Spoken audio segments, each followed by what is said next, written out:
You're about to listen to TADPOG. Tyler and Dave play old games. It's a comedy video game podcast. We would like to stress that the hosts are not experts and are really just very crass commentators. Seriously, this is an explicit podcast that happens to talk about video games sometimes. So please enjoy this pretty okay podcast with Tyler and Dave.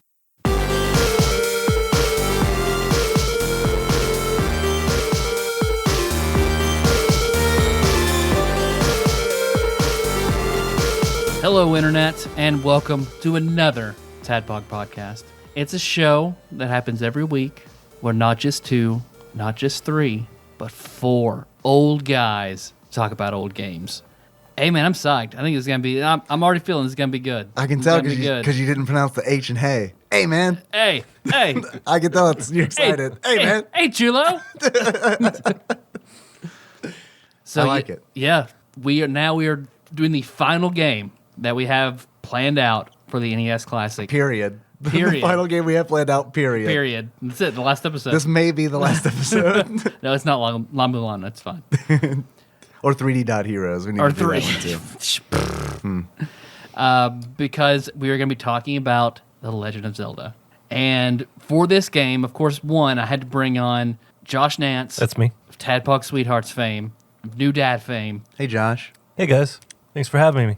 Because he was the Zelda guy. And then a year ago, my friend from a very long time ago reached out, listen to your podcast. If you ever do Legend of Zelda, I want to be on it. I never forgot it. So when it came on, I messaged him. He wanted to come on. So first time guest host, Brandon Hawkins. Dun, dun, dun, dun, dun, dun, dun. Yes, I did forget. Ironically, I did forget. I texted you that, so I was kind of surprised when you got a hold of me. I was like, "What?" Because when I looked, it was like 2016. Okay. I was kind of surprised when Tyler said someone listened to the show. A long time ago. Yeah, that does make sense. That part does make sense. So I'm a longtime fan, first time caller, I guess. Or first time, I don't know. First time guest. First time guest. Welcome, I don't know. man. Thank you. Glad to be here. Because I've brought you up several times before. I think one, I talked about how after church we would pile into your white Saturn. 1995 Saturn. Yes. All us white kids and listen to Gangster's Paradise over and over. Oh, that was your car? I've heard the story. I didn't know this was your car. That's great. And at the time, I was the one that dressed in all FUBU. I don't know if you remember FUBU, but that was me, head to toe. I was in FUBU. Yeah, that was fun. We got a lot of people in that car. Yeah. A lot of people. Do you remember? I'm going to go ahead and tell this. Do you remember when there were too many people in the car, you still wanted to come along, so we put you in the trunk of the car. Mm-hmm. Went going, and somebody had the bright idea, hey, slam on the brakes. And all you hear is, boom. And you scream at the back. I love it. That's one of my favorite memories of you, by the way, because it was awesome. I mean, that was incredible. We did that with some of our friends, too. We added swords in the back of the trunk. Yeah, we just did a bunch of swords. Yeah. God, how did we survive? I don't know. I remember because it was at your house where we rented the N64 and we played through GoldenEye and Star Fox 64. Oh, yeah. Those are also some of my favorite memories. Good games, too. Fuck yeah. So how far do y'all go back, Tyler and Brandon? Elementary school. Yeah. I think I was in 4th or 5th grade, probably. Because when my parents started going to Gospel Mission way a long time ago. Because I remember you and your wife just celebrated your 18th anniversary. Well, I proposed to her 18th. She reminded, yes. Okay, because I remember when you first started dating and her. we just got married. So. Yeah, right. Yeah, it'll be 17 years we've been married this year, so yeah. Congrats, man. Yeah, congrats. Yeah. Is that really a milestone 17th anniversary? I mean, that's one of those not 15, not 20. We're still there. We're good. Because you remember me writing notes and talking about Melissa and everything back in 6th grade, so... I don't remember her name. I just remember the girl you were obsessed with. That's how I remembered her. Well, 20 years later, I'm wore down. Yes, that was awesome. Persistence pays off, kids. Yes. But before we go any further with Legend of Zelda, because I do have one more story that I'll wait on, but we have a package from edgelord Kyle Purtleball. He sent specifically for this episode. Yep. He messaged me and said, I don't know if it's going to get here in time, but if it does... Yeah. I hand-delivered it to make sure it would. Josh did. He took it from nestled from within the P.O. box to here. Let's see what's in. Oh, hey, that's a cartridge. Oh, that's shiny. Wow. Well, what is it? In it, here is a gold cartridge copy of The Adventures of Link. Wow. That's your jam. Yes. Hell yes. You love the Adventures of Link. I have 2 of these. Yeah, is this now your third? So, somebody else? I have 2. Yeah, I'll take it. I got my There you NES go. at home There for you sure. go. Wow. And then I guess this is it's still shrink wrapped. The Legend of Zelda soundtrack. Hell Wow. yes. I didn't even know they had a soundtrack. Yeah, that's it awesome. looks handmade. All right. Mother loving Tadpog. I'm sorry you guys missed Bit Brigade as they rolled through Kentucky this week. So I figured I'd bring you part of the Bit Brigade to you. So you're doing a podcast for The Legend of Zelda. It made this all the more fitting. Inside, you'll find the Legend of Zelda CD by Bit Brigade covering all the songs they Awesome. played during the concert. Also, you'll find a Zelda II gold cartridge. On the back, it's signed by all the members of the Bit Brigade, including Noah, who did a great job on his playthrough. That's fucking awesome. Hope you both. Holy shit. And Yeah, Nick, look at that. There's their wow. signatures. That's fucking awesome. Make it up next time they stroll through, which they said they would in early August. Love you guys. Keep it up. Sincerely, Edgelord Kyle. Thanks, Missed the part. Kyle. That's pretty awesome, guys. Yeah, It that's really says, awesome. P.S. This is a gift for Oh. the first-time guest. Make sure if anybody yeah. comes on the Is show, that right? give this to them. Please make sure this makes its way to any Brandon that you want. You get to choose. Man, that's fucking awesome, Kyle. That is I wanted to great. go to that show, but I couldn't make it. Was on a Sunday in Louisville, and I would have had to drive. That's there a on day of Sunday. rest. Yeah. Yeah, okay, it's the Lord's Day. Right. So I couldn't make it. If I would have gotten Monday off, like if I would have requested Monday off, I would have gone to that show. Because I am really sad I missed. They were at the Louisville Arcade Expo in, 2017? And I missed them because I was super drunk. Yeah. I missed it because I didn't buy a ticket. So Yeah, that'll do it too. I just drink in the room. Yeah. Alone. Like you do. Before we delve any deeper, I feel Brandon, there's a secret that I've been keeping from you for decades now. I read your diary. I know all Decades. about it. No, I'm kidding. There was a thing in, let's see, 6th grade, I believe it's 6th or 7th grade, where there was a rumor going around at church that there was this girl. Okay, that's good. We're good. All right. Tyler, you really sounded like there was quotations there, but you did not. Girl. You didn't do any quotations in your head. What kind of girl was this? There's this girl who, let's just say, she couldn't breathe out her mouth. She had large sort of bug eyes. 'Cause I don't want to say her name. Bug-eyed Susan. Bug-eyed Susan. No, who's breathing bug-eyed too? That, let's see, there was a big thing about me like biting her lip at church a long time ago, and I adamantly denied it. Adamantly denied that I'd ever touched this girl. Wait, you're brushing over these allegations that you bit Bug-eyed Susan's lip? That I'd kissed her at church Badly, apparently. Badly. Well, it was the first time I'd ever done it. Okay. So The first time you bit a lip? This is your first kiss. first kiss. my first kiss. It's your first kiss, Tyler. It's my first kiss. I can Josh. tell that Josh is excited because he's developed a lisp all of a sudden. Succotash. Okay. that I had kissed her in, let's see, during a ladies' auxiliary meeting in the church nursery. Lady, It's very specific. Yeah. Although now in the church nursery we refer to that as the church basement. I see. Of Tadpog infamy. Of Tadpog infamy. Because I've talked about this on the show, but I don't know if you've listened to those 2 episodes. No. They're old ones. Yeah. Real old. So not only did I kiss this girl and deny it for years, adamantly, to your face. With all these specific yeah, like, of what I did. descriptions of this No. story. Absolutely did that. I put my fingers in her vagina. In the ladies' auxiliary room? Did you pray first or something? I mean, like... I should have because I thought I put them in her butt because it did not smell pleasant. So that would go on periodically with me telling her not to tell anybody after she told everybody the first time because I was a huge, horrible asshole. I think the big culmination I can tell you is for a while we were very into wrestling. Oh, yeah. WWF. Pay-per-views every month. We ordered them. Oh, yeah. During the St. Valentine's Day Massacre Oh, good one. at our friend Brandon Johnson's house, We were all Another piled around Brandon? his. Oh, yeah. How many There Brandons were you friends There were with? 3 or 4. Four. You, Eves Brandon Johnson? Eves, Brandon Moore, Brandon Brandon Johnson. Moore, yeah. We need to get Brandon Moore on the show at some point. He just friended me on Facebook. Excellent. So it's in the works. We're going to get Brandon Moore on here. And during the St. Valentine's Day Massacre, when we were all piled around his like sectional couch watching it, we all had blankets. She blew me while we were all sitting around together watching the St. Valentine's Day Massacre. So while I was not cheering, was an entirely different reason. Yay! I don't know, man. 6th grade getting blown. I'd be cheering, dude. I don't know. I thought you were rooting for Stone Cold or something. I didn't know what was going on. Wow. Rock bottom. Well, congratulations. Yeah, I'd held on to that for a long time. I so don't needed to come understand the clean. logistics of how you can get a secret blowjob in a room full of people.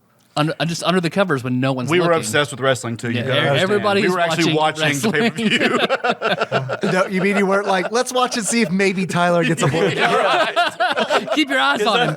Watch it. He'll eventually get a blowjob. Just keep watching. That's what I'm doing right now. I'm just every now and then I glance over at Todd's crotch just to make sure he's not. Is it getting a out? blowjob. Is it out? No, He it's might not be out. getting a blowjob. I don't know. Coincidentally, he only got blown during wrestling pay-per-views. So you wouldn't That's be the only thinking about time it worked for me. exclusively during wrestling pay-per-views. Man, I can't wait for next month. You want to come over and watch pay-per-view? Yeah, definitely. I do. Who's going to be there? And no, Bug-eyed no Susan? one was watching this girl. No one was looking at this girl. So, yeah. Wow. There we go. And the thing is, I knew it. Yeah, I figured. I mean, it's figured everybody like did. it was too specific to not be true. Because when I told Brandon Eves, he was like, "Was you fucking serious?" Yeah. Gross, man. Yeah. Gross, man. Well, no one. Me in my corduroy suits with my hair combed where my mom would do it for me. No one else was interested in it, so they could. Okay, well, sure, go ahead. Yeah, for real. All right, Legend of Zelda. Sure. You want to talk about Legend of Zelda? What's up, Internet? I'm Dave. I'm your bespectacled host, and I have some important updates on one of probably our closest friends to the show. I was in my office the other night, and that's where I stream, and that's where I spend a lot of time. And Henry came in there, and what I've got on the desk is a framed picture that Impresario Tony sent us of Garfield and his sad wiener. Which, if you like the TADPOG Facebook page, you've probably seen the photograph of DeviantArt Garfield with like what looks to be like an MS Paint orange dick drawn on him. So I've got that framed on my desk, and Henry is in there watching me play. I think it was A Boy and His Blob, and he's sitting on the chair, and then all of a sudden, out of the blue, he goes, "What's that?" And he points to it, and I look at it, and I'm like, that's Garfield. You know Garfield. And he's like, "What's that?" And he like points at Garfield's penis. And I'm like, "Oh, that's I gotta think of my feet here. It's Garfield's tail. He's got it on backwards. Brilliant. That is pretty good. It's Garfield's tail." And he's like, "Oh, okay." Not gonna bite you in the ass later. No, it's totally not gonna like this. Cut to that night. And this has been like, okay, so Henry's learning to like communicate with other humans. So his big thing of recent has been like, "Oh my gosh," to express frustration. Oh my gosh. Sometimes he throws an "oh my god" in there. We're not a religious family, so it's like, whatever. I don't even know why he's saying "oh my gosh," but "oh my gosh" is his go-to. So we tuck him in. We tell him, we explain. He does not want to go to bed. We got to explain to him, you have to go to bed because if you don't go to bed, you're going to be an asshole tomorrow. So you have to go to bed. You have to sleep. And he exasperated says, "Oh my Garfield." And I looked at Nikki and like we are like both just absolutely struggling not to just bust out fucking laughing. And I go, Good step. It's fine. "Yeah, right. Yeah. Oh, you earned it, kid. You can stay up till 11. So what did you say? "Oh my Garfield." That's what I thought you said. All right. That's good. So this whole story culminates in yesterday. Garfield cart went on sale on Steam for $1.99. And I was like, well, absolutely I have to buy this game that we've joked about for years and years, but I didn't want to pay the full $6 or whatever the fuck it is on Steam. $2? Yay, I'm on board. So I bought it. I'm gearing myself gearing myself up for a real sweet fucking Garfield Kart stream that I'm gonna do. All right. I'm gonna make it like an all-day event. I'm just gonna get drunk on a Saturday and play Garfield Kart for hours. It's when other people are doing the Kentucky Derby. That's right. That's like what, do May the 5th Garfield or whatever? Derby, yeah. Cinco de Mayo? Yeah, I'm all about it. I'll eat some fucking tacos and play Garfield Kart and get drunk. Tune in. That's not going to happen. What's going to happen is I'm going to mow the yard and then just hope that maybe I get a blowjob. Is there a wrestling pay-per-view on? Yeah, we'll buy you a wrestling pay-per-view. Oh, man. Garfield Stale sure could use some attention. Now I'm just picturing Nikki having like a really hard day at work and then coming home and then like she steps to the door and there's pay-per-view on and she just sighs deeply. Goes and puts on the Odie costume. Joke's on you. She doesn't work on Saturdays.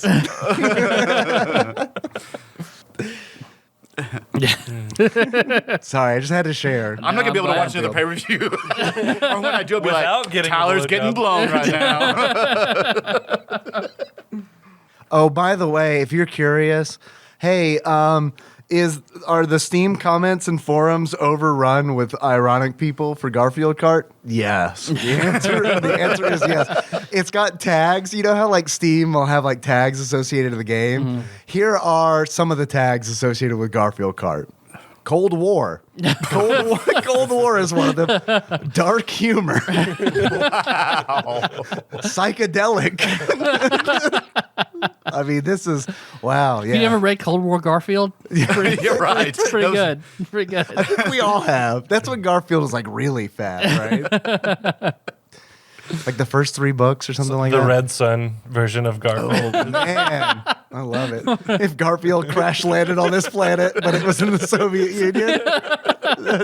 You think he hates Mondays? John Mostroganoff. So John Arbuckle, it's John Stalin. It's great. There you go. Joseph's cousin. Well, Josh Brandon, what's up? What you guys been up to? I've been playing a lot of God of War. Yeah? Just got it. Yeah. Sunk a few hours into it yesterday, so it was pretty nice. It's a good What do you game. think? Yeah. It was a great game. Yeah? Yeah. Have you played any others? I played the first one. And then I did a quick wiki lore update on all the shit that happened in the others. Yeah. And I felt like that was enough. All right. You killed this gun, okay? Killed this gun. All right. He killed this gun, okay? Did some I don't puzzles, think, tap some buttons. All right. Quick time event, okay? All right. I'm a few hours in, and I really don't think you need to play the others to get this one. This Yeah. one plays a lot different from the first God of War. It's similar, I guess, but the mechanics are different enough. But yeah, it's pretty tight. It's pretty nice. Most importantly, has a beard now. Yes. He actually looks a lot like Brennan. So, Yeah? Yeah. I've always said that about Great Jones. Yeah. You know my friend Brandon, a.k.a. God of War. My nickname in high school, you know. Let's listen to Gangster's Paradise in your Saturn, God of War. Come on. It is actually lore that Kratos did drive a white Saturn. Now you know. Oh, God.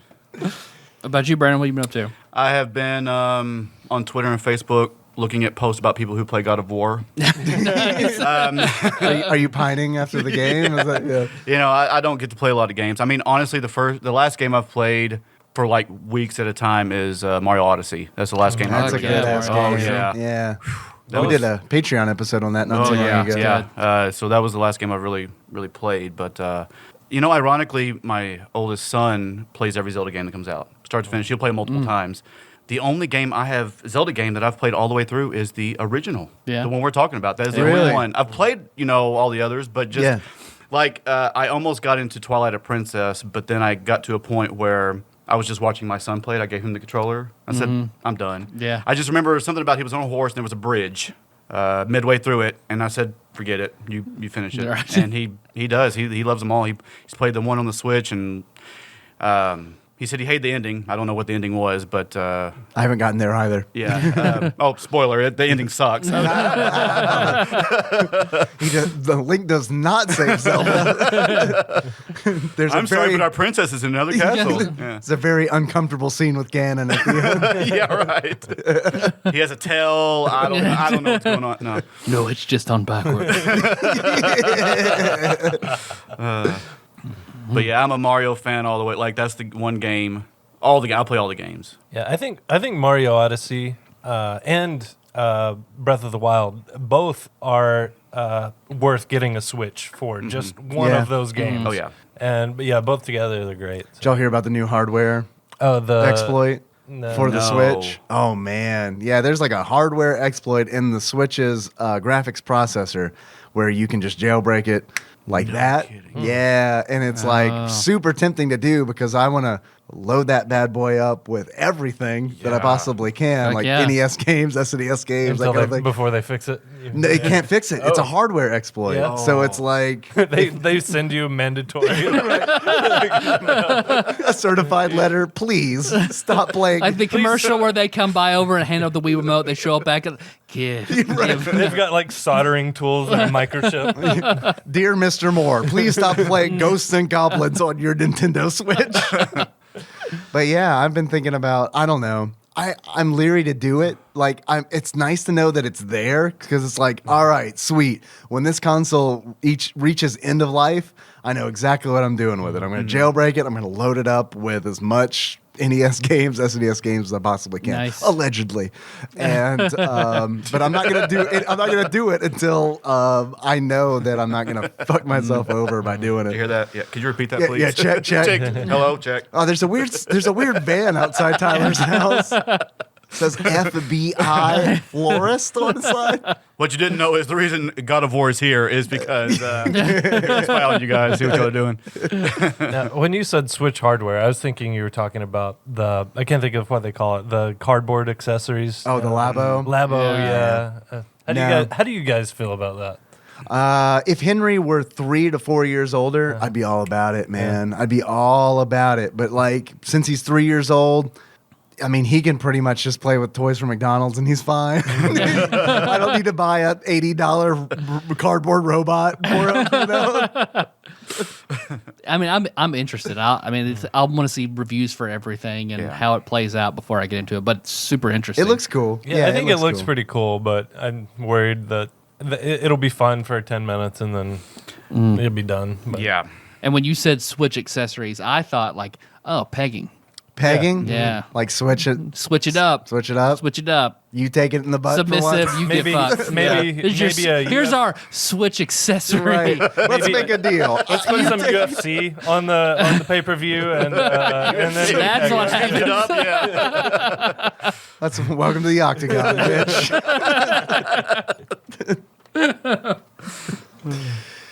All right. Legend of Zelda. Legend of Zelda. You want to talk about this fucking Yeah. game? You hear that, Dave? I do hear that. Sounds like I don't know, Garfield banging Odie. Odie?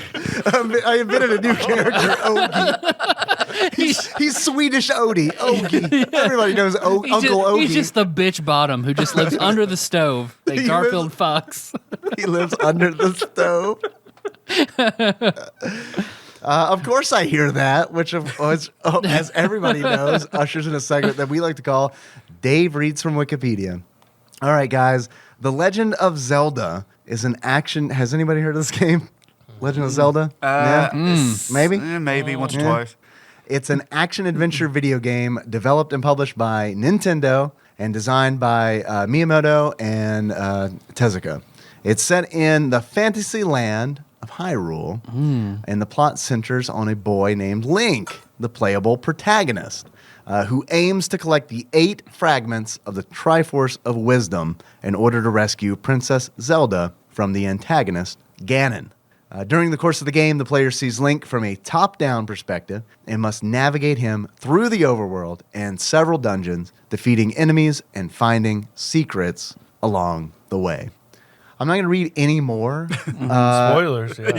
Yeah, I don't want to spoil Just in the game. case. Yeah, I don't want to spoil the game for anybody. Does Magic Link sucks. rescue Zelda? Who knows? Well, this was back whenever Link was a warrior of Christ, and he sported He did. He had his cross on his shield. And then when Ganon got the Triforce and made the Dark World, he scrubbed all memories of Jesus from the people of Hyrule. That makes sense. Yeah, that's why they're eternally plunged into darkness. Did you? I'm surprised I got to play this game. I honestly don't know if you just made that shit up or if that's an actual like theory. I just made it up, but it's my theory now. That's just a Tyler thing. yeah.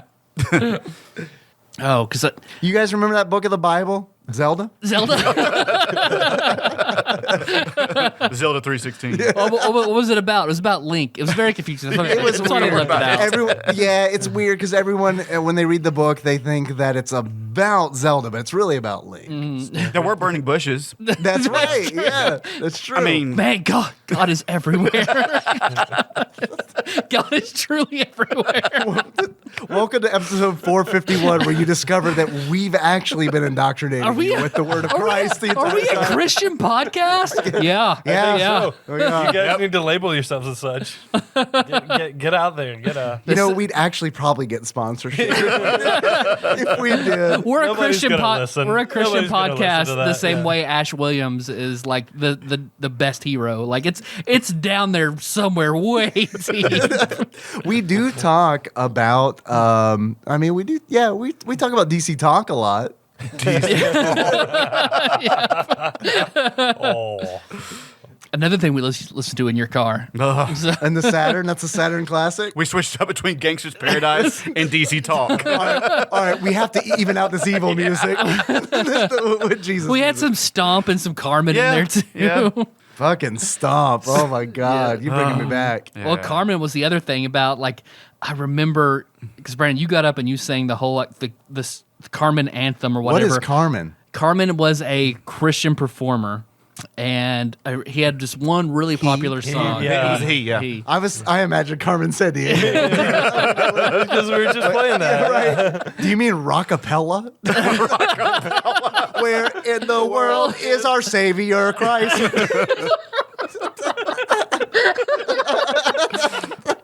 There's this one part in the song where Carmen goes like, in school, stop handing out condoms and start handing out the word of God. And Brandon, I remember when you sang that How do I verse. put this on my dick?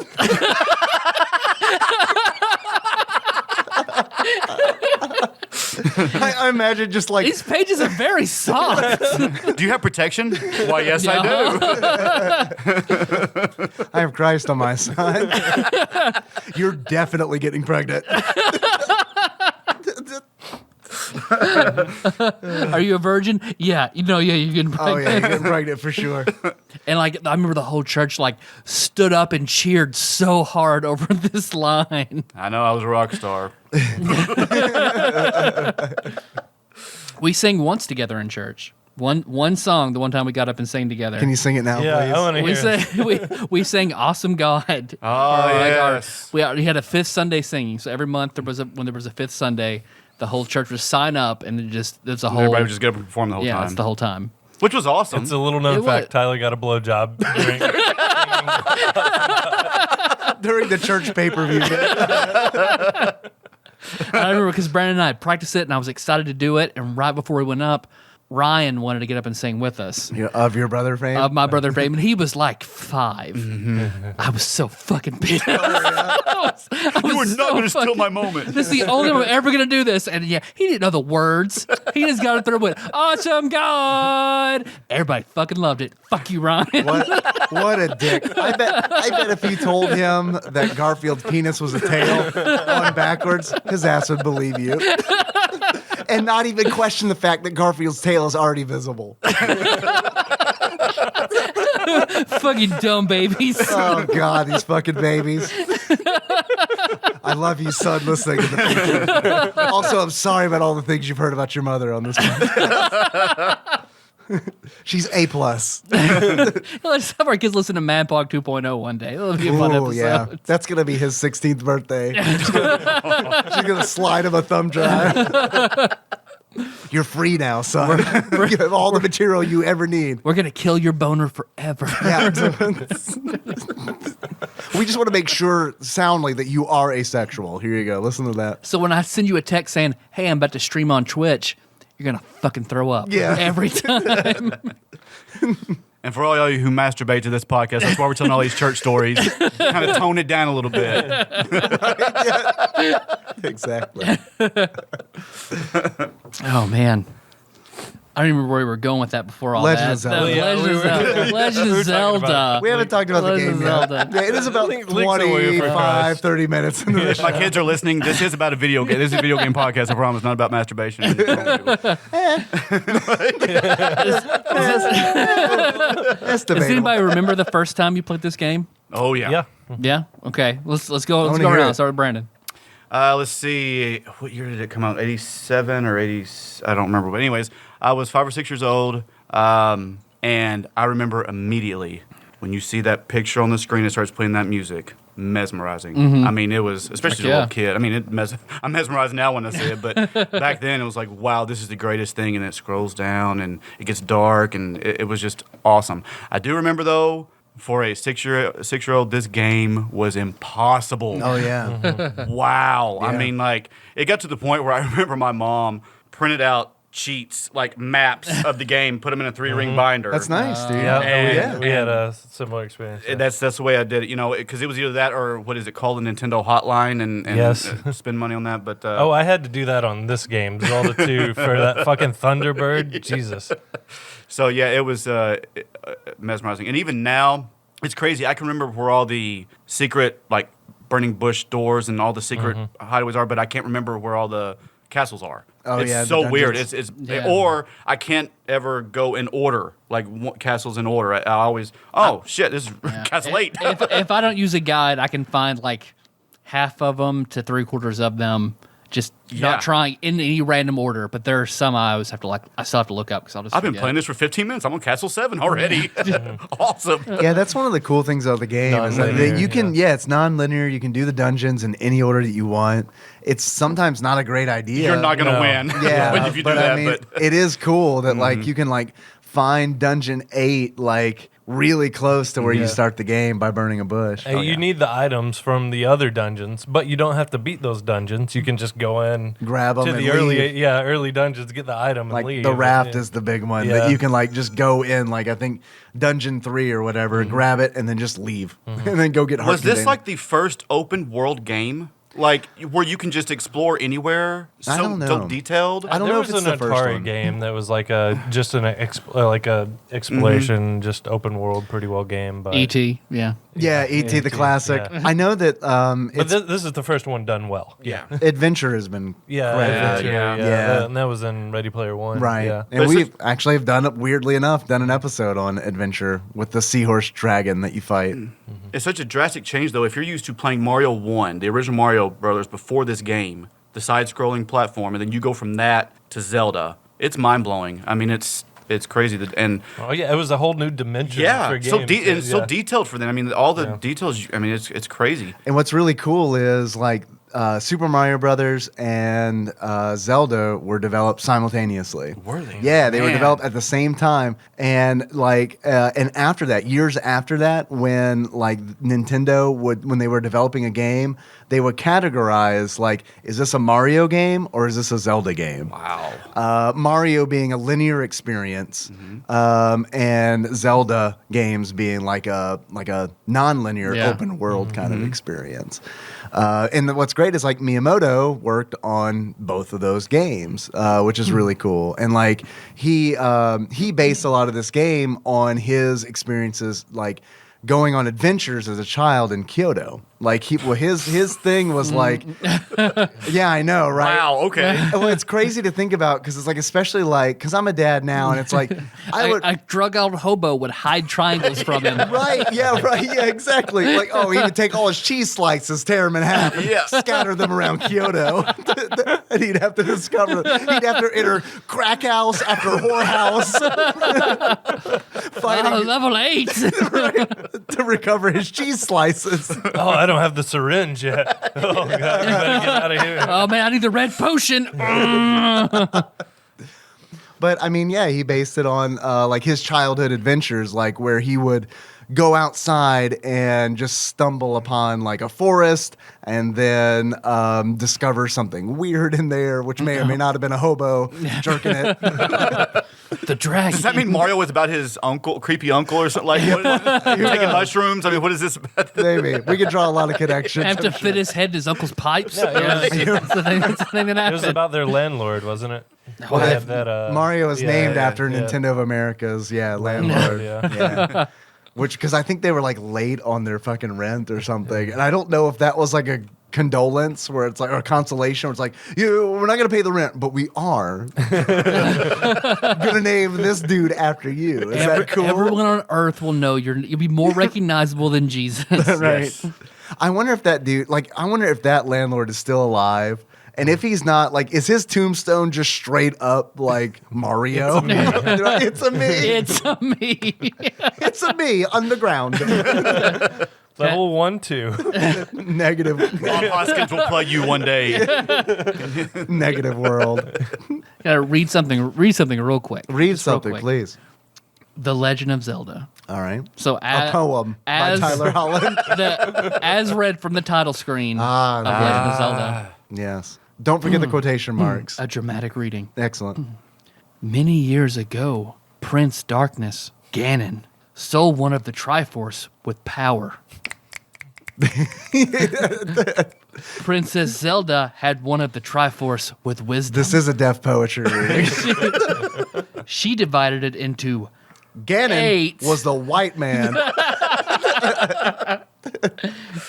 8 units to hide it from Ganon before she was captured. Go find the 8 units, Link, to save her. So you're not really How is Ganon You're not spelled? really getting pieces of the Triforce. You're Ganon getting units. is spelled Gannon. Yep. They retcon that later. Uh-huh. He just named after like Paul Gannon. Yeah, The guy they Paul knew. Gannon, the mayor of not Metro City. Because I just gotta love this intro. Everything about this game is just so like ingrained with the music and the sound effects. Oh yeah, seeing the all intro. the items. What you're watching now on your phone. That is my first memory of this game. Where it tells the I story remember- and yeah. shows all the treasure. Because I was, whenever I first saw this game, I was at my grandmother's house where my older cousin lived, and he had a Nintendo before I ever did, and he had. Oh, I he didn't had know this game. it wasn't a flute. It was a recorder. Recorder. The recorder, A magic Yeah. We recorder. played those in elementary school. Yeah. Can I pause for just a moment to let you know that I loved all the help that I got playing this game on Twitch, but I delighted in trolling every Zelda fan. Where it's like, play the flute. It's actually a recorder. Did you know that it is actually a recorder? I will play the recorder. But yeah, I was too young to play really. So I would turn on the game, I remember, and just watch that screen and just wonder what these items did. Like I just used my imagination to, what did the blue candle do? What does the red candle do? The raft. Oh yeah. So What does the raft do? What's the raft do? Is this like that Tom Sawyer game? Am I gonna sail down the river with inward Jim? The N-word Ganon? So yeah, that was my first memory. Eventually, when I got older, I got NES of my own, and I did the map thing where we got graph paper and taped all the edges together, so we had this big fucking map that took up like the whole floor of the bedroom, and we like each little box was I think the only tree. the only bonding experience between you and your brother. Right? Yeah. Like yeah, there were very few, but yeah, the Nintendo had a lot. Like that was one. Like each of us would go. Like he would play, we'd take turns. He would play and go to a new screen, and I would like draw him out, and then I would play. He would take his turn drawing.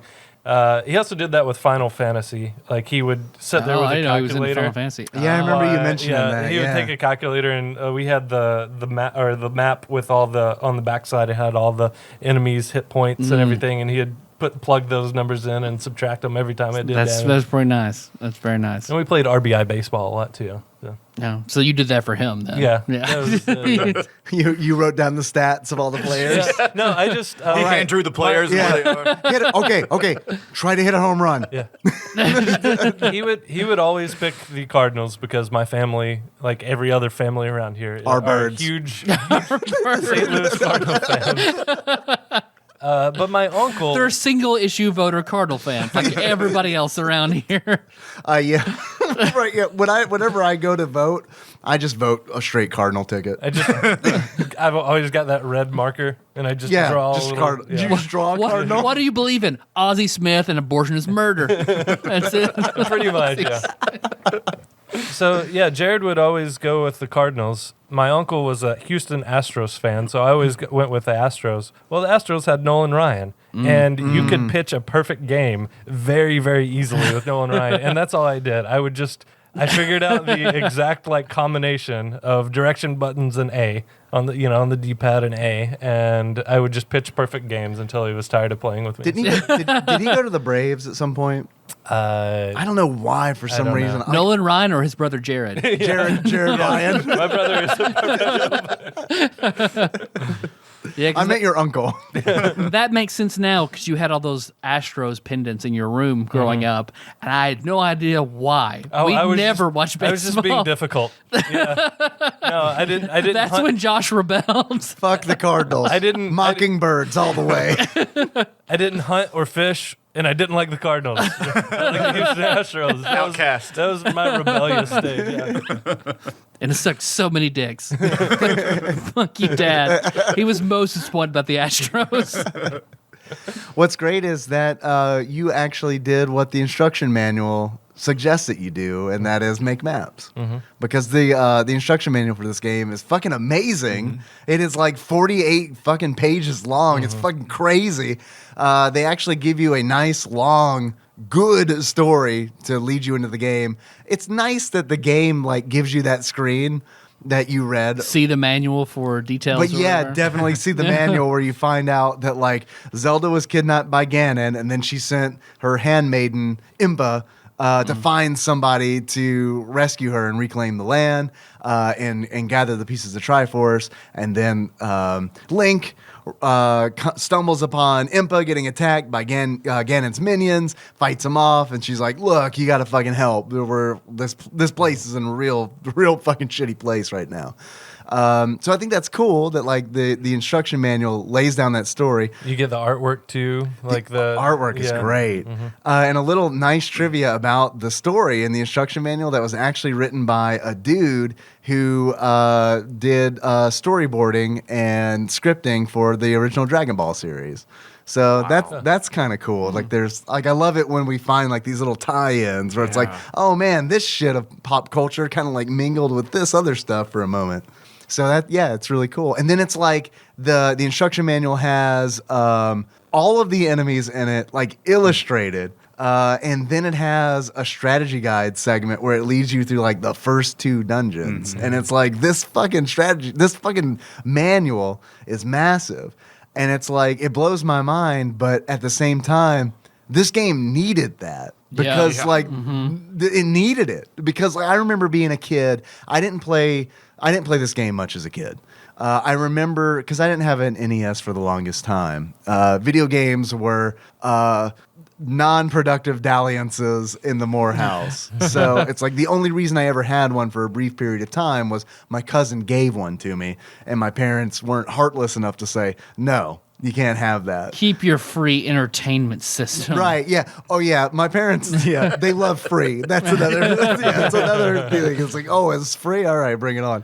Cousin David or different cousin? Different cousin. My cousin Richie, who was the reason he gave it to me is I'm way too athletic for this. Here you go. He's I'm way too athletic. You're and you're soft. Clearly not. You're a soft boy. You're a soft boy. Here, this is for you. And enjoy this and your copy of Spy Hunter.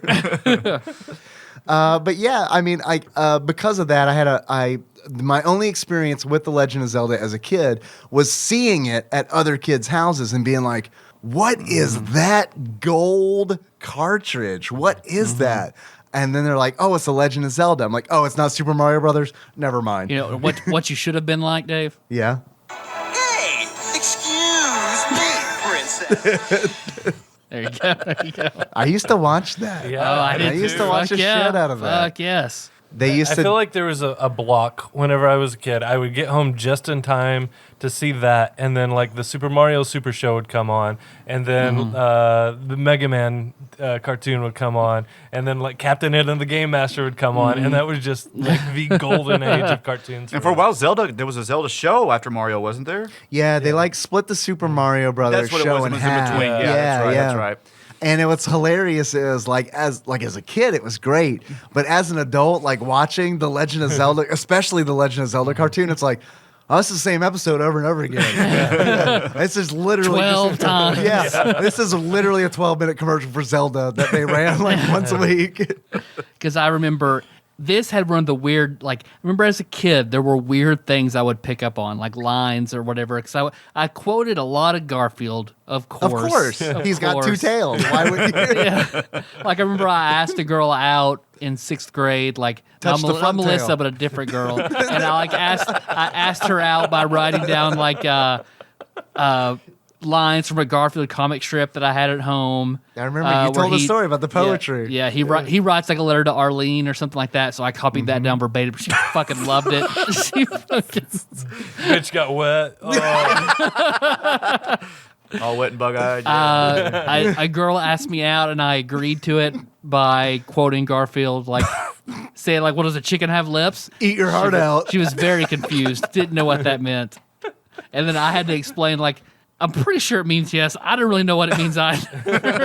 What I would have loved for you to have gotten like really fucking offended that she didn't know. And it's like, you know what? If you don't understand that, never mind. Lacey, never mind. Never mind, Thanks. Lacey. Thanks. Can we get Lacey on the show? Probably. All right, let's do it. And then I remember watching this, and there's a scene where Link is fighting moblins, and he goes, "Oh, my favorite playmates, moblins." And that stuck in my head. So every time, like, I would encounter somebody or something like that, I was, "Oh, my favorite playmates," like, and say that line. that was also really including creepy. foreplay, right? Yeah. And so my mom was like, "Why do you keep saying that? What does that mean?" It means I like not liking them. Like, I'm going to fight them. You said it to your cousins. I don't know. I don't know. I quote Garfield to pick up girls, Mom. Garfield and Legend of Zelda. That's all I know so far. In the instruction manual, they're moblins. Moblins. Moblins. Moblins. Because like most kids are quoting like Star Wars and shit, Mom, but you won't take me to see any of those movies, so I quote Garfields.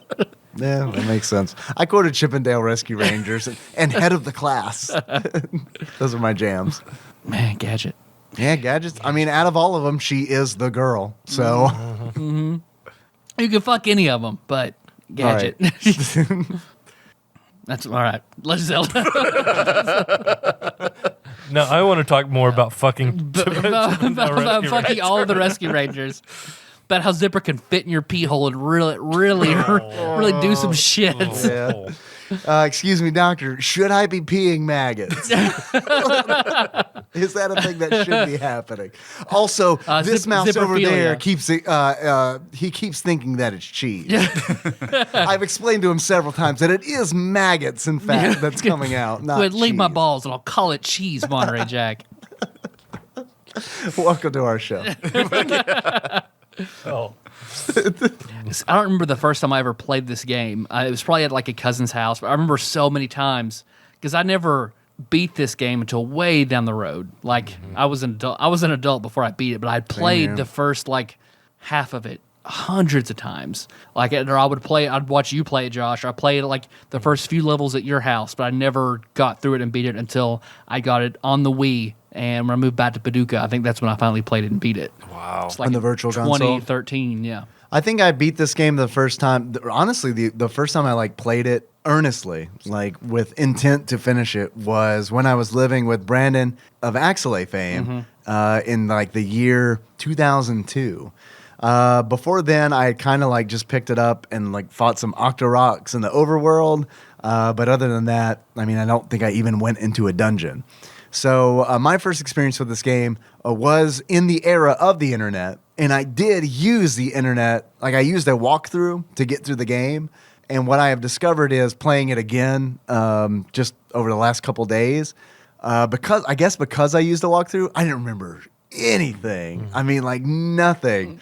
So playing through it again, like I really had to rely on Twitch chat for a lot, which is great. That's always good because like that, for some reason, relying on Twitch chat makes me feel better than like clicking over to GameFAQs and being like, all right, I need to go up one and then right twice and then down one. Yeah, you're not It's up, left. Oh, down, right. Down, left, Dave. Up, left, down, left. Oh, are you giving me the forest maze? Yeah. Oh yeah.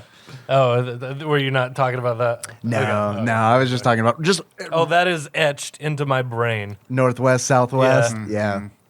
Yeah. Which I'm glad, like, What's the chainsaw code, Josh?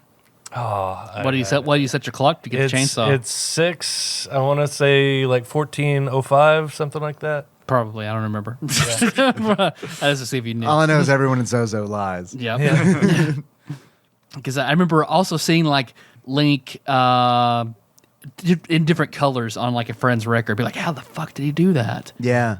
Why does he have a rings, yeah. different? Why does he have a different Oh, that's- sword? Why does he have a different That's outfit? one of the first Yeah. things I do when I play anymore. I just grind out that 250 rupees that you need to get the blue ring. Buy the blue ring. Yeah. And make Link gray. Yeah. Yeah. I remember the first time I got the white sword, like fighting that fucking awful blue centaur at that lake, and then crossing through. Love the white sword. Why's it got to be a white sword? Yeah, it's true. The W sword. W period sword. Oh, that was fun. That was another one I got to troll because it's a recorder in the game, in the original game. When someone would mention the Master Sword, I'd be like, actually, it's the magical sword. If you would have bothered to have paid attention to the intro, you would know that it is the magical sword. But I think this might be my second favorite Zelda next Link's Awakening. This is a great Zelda. It really is. It's a great Zelda because honestly, I think it's a great Zelda because there's not a lot of story to it. There's a lot of open-endedness. You can do whatever you want. It kind of like You could save your game. you That can was a big save your deal. game. That is a huge deal. No password save. There's a motherfucking battery inside the cartridge, which as long as you power off your NES correctly, it will save your data. And that is really cool. That's a huge deal. And I know this game was originally developed for the Famicom disk system. So like that writing your data to the game was like kind of baked in. And similar to Metroid, I know, Josh, the last time you were on, we talked about like the sound difference between Metroid for the Famicom versus Metroid for the NES. This game sounds a lot different on the Famicom too because it's got that extra sound channel. And we'll have a link in the show notes to like there's a bunch of YouTube videos like showing the differences between the two as far as like the sound goes.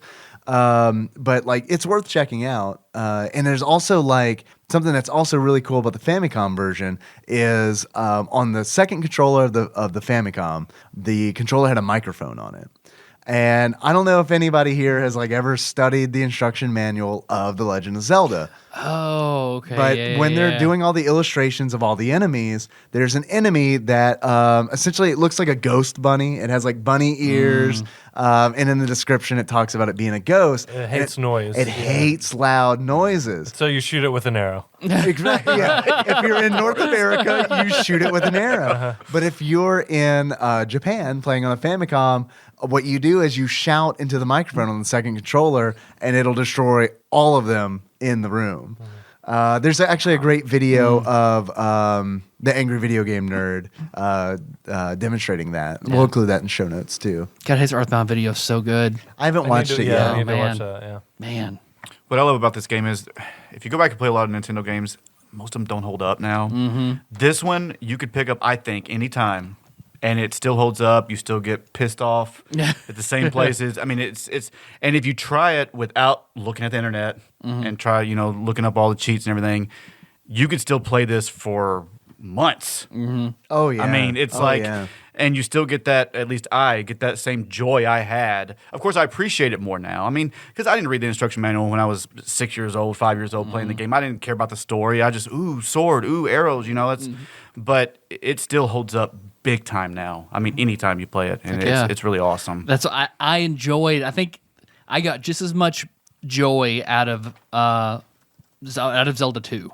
I did, but I think this is better than Zelda 2 in regards of replay. Like I can sit down, turn on Zelda 1, and play for 20 minutes, have a good time. I can't do that so much with the second one. The second one, it's amount of grinding and trying to figure things out as much. A little bit of frustration with the multiplayer battles. So the replayability always puts this one over for me. Speaking of replay, after you beat the game, you can replay it. Second quest, dog. I've never done that. I started it last night. I beat Ganon last night because I was like, I gotta beat this game again so I can not feel like a total fucking hypocrite coming in.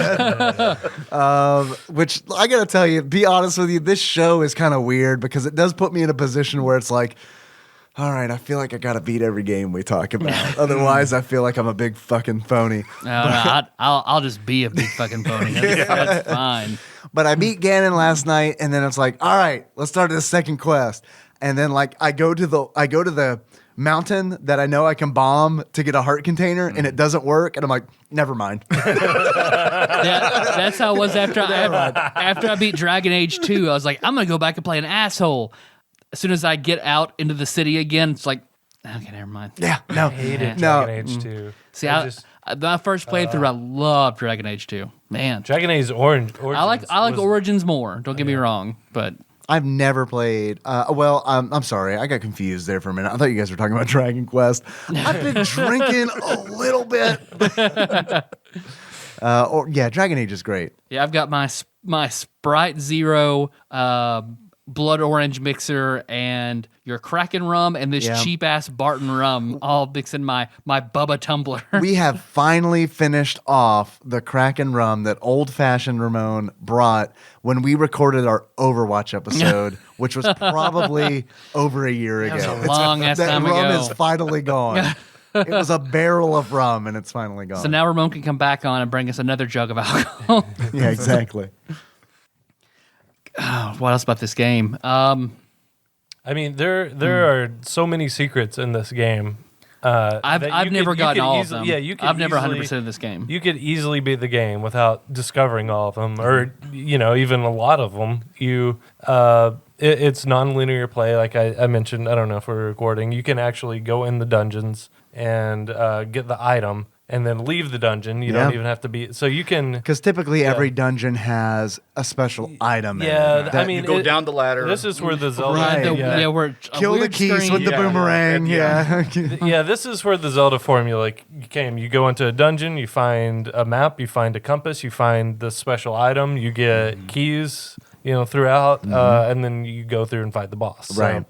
the dungeons are all shaped in different patterns, Different like colors. the dragon head, the skull, the swastika. It's a manji, which is definitely a swastika. But I find it weird that that's also okay. I was watching Zaunop on Twitch play Zelda because I told him, I was like, dude, I'm really nervous about talking about this game because this is a game that so many people love and I don't really have an intrinsic connection to it. Mm-hmm. I like it a lot, but it's I don't have a part of my childhood etched into this game like a lot of people do.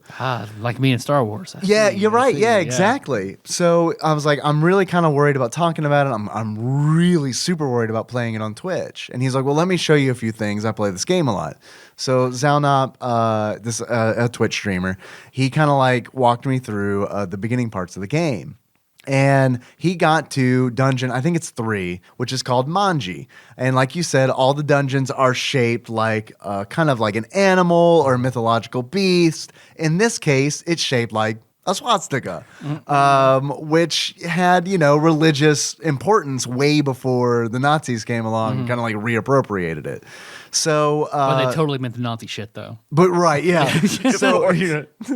So my big question was, dude, I know that in Germany there is a law where it's no video game, like as far as I know, no media, but I certainly know no video game can have a swastika in it because I know there's a big kerfuffle about Wolfenstein. How do they play Wolfenstein? No, they then? had the Wolfenstein published in Germany, and they fucking recalled that shit because they had swastikas in the game, and it got through, and it was a big deal. So I was like, man, I wonder. Mecha Hitler made it through into Germany. Yeah, right, yeah. So I was like, I wonder, like, if this game, like, did it have this dungeon? Did they change the dungeon in, like, the European version? And Zalnop was like, I don't know, let's check it out. And he loaded up the European version, his legitimate game cartridge, and played through it. And yeah, sure enough, it's exactly the same. Okay. So I don't know, I don't know why it got through. I don't know if it's because it's buried so deep, and I mean, if you don't uncover the full map, you don't even know what the symbol is. But it is swastika as fuck. In case anybody was wondering, it is totally SS. Although I want to shout out to Phil Hawkins for using the TADPOG stickers to cover up all swastikas he finds in gas stations with our TADPOG Yeah, stickers. his slogan is like, cover up hate with TADPOG. I can't believe, thank you for bringing that up. Great. Yeah, because we haven't brought it up. If anybody out there, if you're listening to this and you like on your commute to work every day see a swastika and you want to cover it up, let me know, and I will send you TADPOG stickers that you can cover it up. Or are you a skinhead and you love just carving in swastikas? Tell us where you do those, and then we'll just send everybody else stickers, so you can make all the swastikas you want, and we'll get all the stickers we want. Hey, do you have? We'll work together. Yeah, we'll do it. We're all white. We'll work together. Do you happen to have Charlie Manson's corpse in your house? Would you like to put a TADPOG sticker over his forehead? 1 billion TADPOG points to the person who puts a TADPOG sticker over Charlie Manson's swastika tattoo. We'll give you the podcast. Yeah, it's yours. Here are the keys. It's yours. There you go. Let's see. What's everybody's favorite item? I think everybody probably has a favorite item. What do y'all think? So I like all the items. I like that they all do something unique. But pick a side, Josh. Come on. I'm gonna go. You're not running for president wand because I always skip the spell book. I think it's Dungeon 8. Which causes the magic wand the Book of Magic, Josh. The Book of Magic. Book of Magic. Is that what it is? Thank you. This is exactly what I did in Twitch chat. It was great. It was great. Hey, Josh was temporarily annoyed when I said that. Yeah, it's perfect, isn't it? It's great. It's like, yeah, I know what they changed, but you know what? In this game, it's the Book of Magic.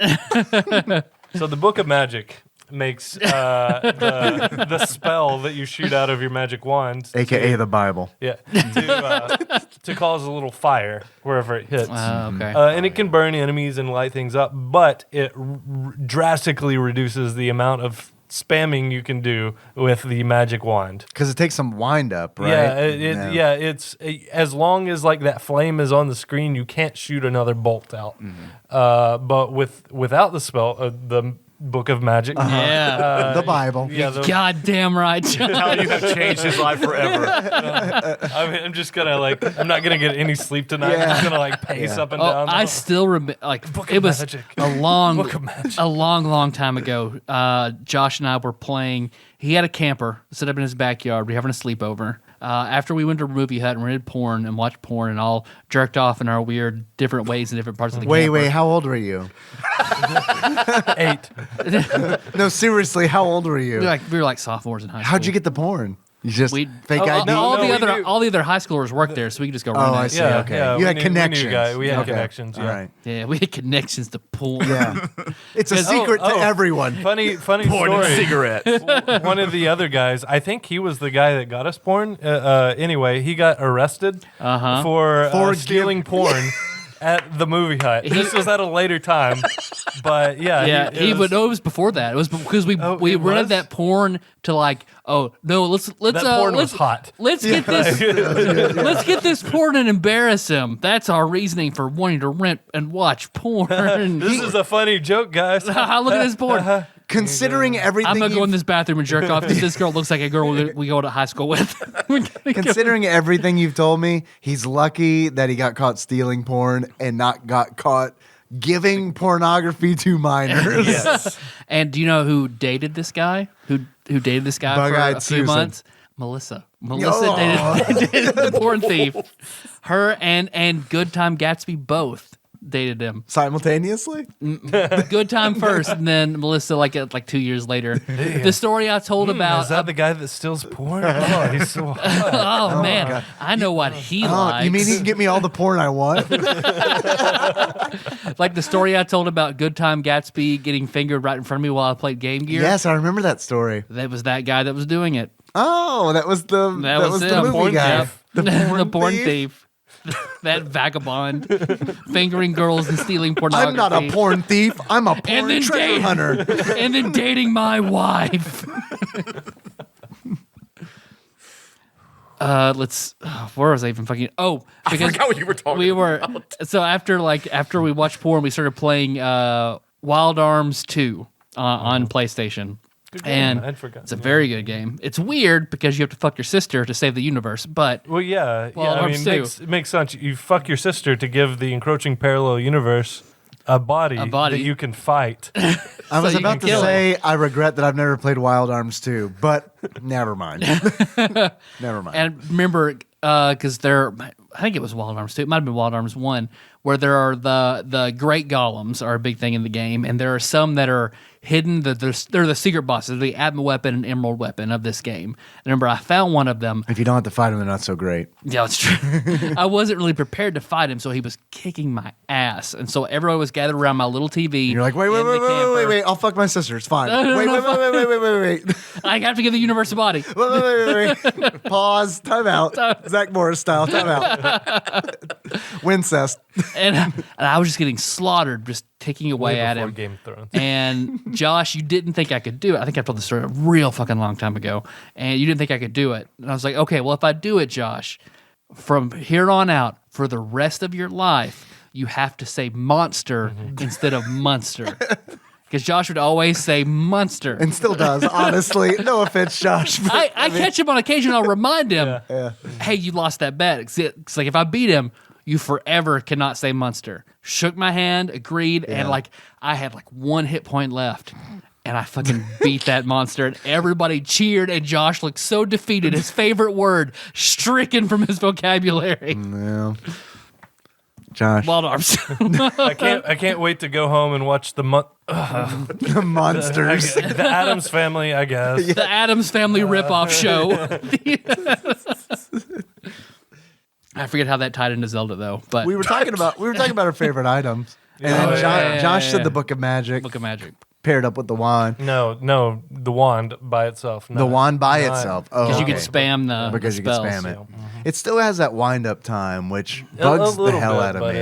it's not nearly as bad. Yeah. when you don't have the Book of Magic. Boomerang is my favorite. Boomerang which is one? where it's Yeah. a magic boomerang. Magic Boomerang. Because Or is it the boomerang of magic? actually technically I think it's the magical boomerang.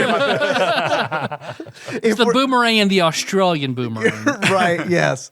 It's the best because you can stun enemies with it. And once you stun them, you can go in and stab them, and they can't do anything You about can kill it. bats with it. You can kill Keese with it. Yeah, no shit. You can also. Oh yeah, I forgot all the. They're named like weird fantasy name that you would come across in any fantasy novel where Earth things are renamed something different because it's a different world. Because it's a different world. Yeah, bats are Keese. Other than that, giant spiders are called tektites.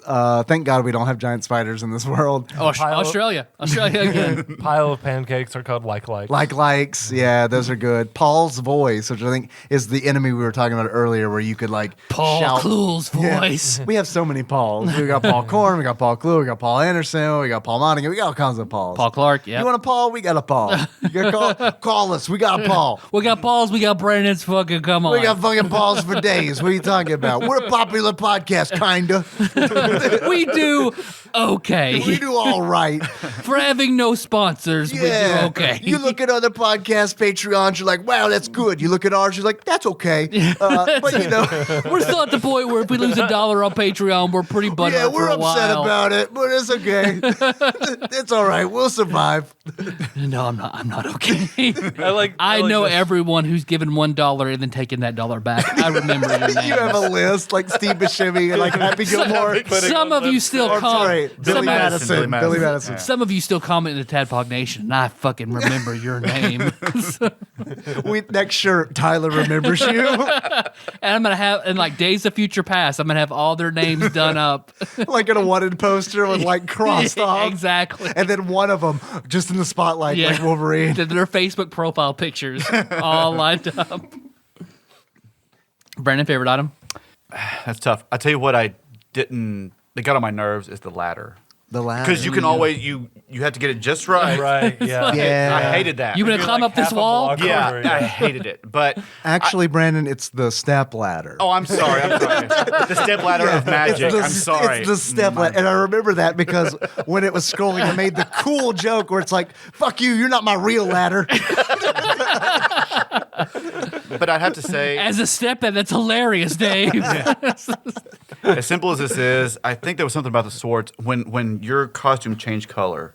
Every time you ranked up, there was something about that no other weapon could do. You get that next sword, you turn blue, and you turn white, and there was a red, and then white. There was something about that was awesome that 100%. no other thing in the game could do. It's a huge deal. Yeah, it really it's a is. huge deal because you get the blue ring, and all of a sudden you're taking half damage from everything. You get the red ring, all of a sudden you're taking a quarter damage from everything. That's a huge fucking deal. Yeah, doubles your hit points, quadruples Yeah. your It's, hit points. it's amazing. Yeah, it's great. But like the thing about it is, what sucks about it is you get that red ring and it's in the last dungeon, so you get to enjoy that red ring for like 15 minutes. Almost as satisfying as seeing those hearts add up. Oh And yeah, the 2 rows of hearts. Knowing I had enough to go get the white sword, knowing I had enough to get the magical sword. Figuring out the magical sword was like one of my favorite. Oh man, going through the cemetery and pushing on all the gravestones and talking to people to remember stuff. Yeah, that was. I remember my cousin showed me the trick with the whatever the fuck the ghosts are called. I believe that those are The called. technical name? Hold on, let me. Excuse me. Let me reference my notes. I've made notes here of all the enemies, and that one is called. Ghost. A word from our sponsor. We have truncate silence. It's fine. It's fine. That's gonna why be we're still talking. We're gonna be okay. Draw Yeah, this out, yeah, so. I appreciate it. It's great. Gibdos are mummies, in case you're curious. They couldn't call them mummies. They are Gibdos. And dark nuts are the dark knights. That's a nice play on words. Oh, yeah. I'm sorry, I can't find them. It does start with a G, I can tell you that. Well, the for lack of a better word, the ghost. Ghost. Call them a ghost. Okay, they there's one on the screen whenever you enter the screen with a graveyard. There's always one floating around. That one you can damage. So I would count the number of hits until it died, and then I would go to a different screen. I would hit them all but one time until right before they died, and just paralyze them with a boomerang right next to me. Just keep throwing the boomerang, and then I would get I would push on a grave, and it summoned an invincible ghost out, and I would just get the screen full of them, and then whenever I was ready, I would just kill that one that I had frozen, and all of them would vanish, leaving like just this huge like amount of treasure just behind. So Nice. that was an easy way to rack up on some coins and hearts. I got that tip from Cybershot 1 Yeah. because I kept what happened to me was I kept buying here. Okay, if I'm being real with you, Be real. Let me be real. Here's real talk. I have a gambling addiction, so like there is a casino in this game. And I lost all of my rupees, all of them, and I desperately needed to buy All of your Indian currency? Yeah, I lost all of them, and I desperately needed to buy a shield. And because, like, here's what happened: I died in a dungeon, and then I got booted out of that dungeon. Because when you die, you start right from where you start the game. With it doesn't matter how many heart containers you have; you only have 3 hearts that are full. And then what you have to do is, it's kind of like the walk of shame. It's like, oh man, I died, so I have to like recollect. I have to fill all my heart containers back up before I go back to this dungeon. Let me go ahead and get all the bombs that I've used. I got to refill all my bombs. I got to refill everything. And what I did was like, I'm a smart guy. I know what I'll do. I'll just go to the casino. I'll win a few rupees, and we'll be in business in no time.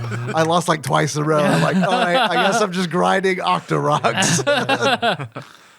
Was there ever a place in this game like I know the original Mario where you could step on that turtle and gain like unlimited amount of coins? Is there a place where you can do that with rupees? I don't think so. The best. The best thing to do, the easiest thing, if you memorize secrets like to me, everyone. Yeah, all the secret like burnable or bombable Where they're- spots, Or those that you moblins that hate you and take away rupees. get. Rupees. The snakes, whatever the fuck they're called. They are called ropes in this game. Yes. Yeah. Makes sense. The ropes Makes sense. do have a pretty high drop rate of rupees. They drop the rupees that are worth 5, like the solid looking rupees. They drop a lot of those, so I remember grinding out a lot there. Because I'm with Dave. I love the magical boomerang. Although I never could get it on my, like, that pass to the dungeon. Like, the room full of moblins with the magical boomerangs would just fucking gank me every time. So I had to get a lot more the powerful marbles with and the go back. boomerangs. Yeah. Can I tell you the worst enemy in this game? I think we'll probably all agree. We'll probably all agree that they are the fucking Wizrobes. Because oh my fucking god. Yeah. Jesus Christ, like especially in the last dungeon, like in Where dungeon there's 12 9, of them. there's like 8 of them. There's like 8 of them, and they're just like, you walk in a room and they're just like blasting you with magic. And they can. There's another little trick I used in the dungeons where you stand in the doorway and then you like step out and attack, and it's just guerrilla fighting. See, and I hate that shit. And well, the I hate Wizrobes that. won't let you do that. They'll fucking phase right through. Good for them. Yeah. I hate that shit. That's like all the Zelda experts in Twitch chat were like, dude, just stay in the door. I'm like, fuck that. That's not fun. I'm gonna charge in. I'm gonna stab these teleporting bastards until they're dead or I'm dead. That's how Link rolls. He doesn't say Link's not like, oh, I'm just gonna hang out in this door. I'm just gonna like wait until they come up. No, excuse me, princess. Excuse me. Yeah, if you could just I'm in the please, doorway. excuse me. Excuse me, princess. See, I think the ones I hate the most, there were 2 of them. Those damn dogs. I guess they're not dogs, but they look like dogs. The moblins that look like the bulldogs. Yeah. And the damn one-eyed. I don't know the technical names. Tektite. I'm sorry. I know what you're talking Those about. are awful. Are you talking about the Patras? Yeah. Where they have like it's like a one-eyed blue with the, creature, like- and it's got like flies. that 3D effect. Is that what you're talking Yeah, about? and they will. I don't know if they're the ones that go really fast. Like if they get close to you or they head your direction. They there was one dungeon, I can't remember which one it was, but they would constantly just walk in circles. But if you get close to them, they'll turn around and start following you. But you have to hit them I think it's in the back when they're.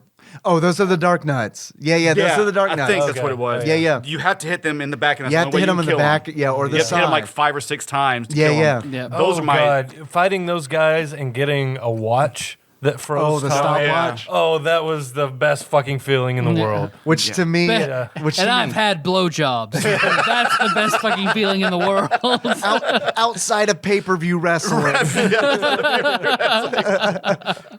Here's I've come in all the holes, and that is the best feeling. Here's how much of a Zelda Philistine I am. I saw the stopwatch. I'm like, oh, it's a stopwatch from Super Mario Brothers 2. Because it looks exactly the same. Hey, Dave, Hey, Tyler.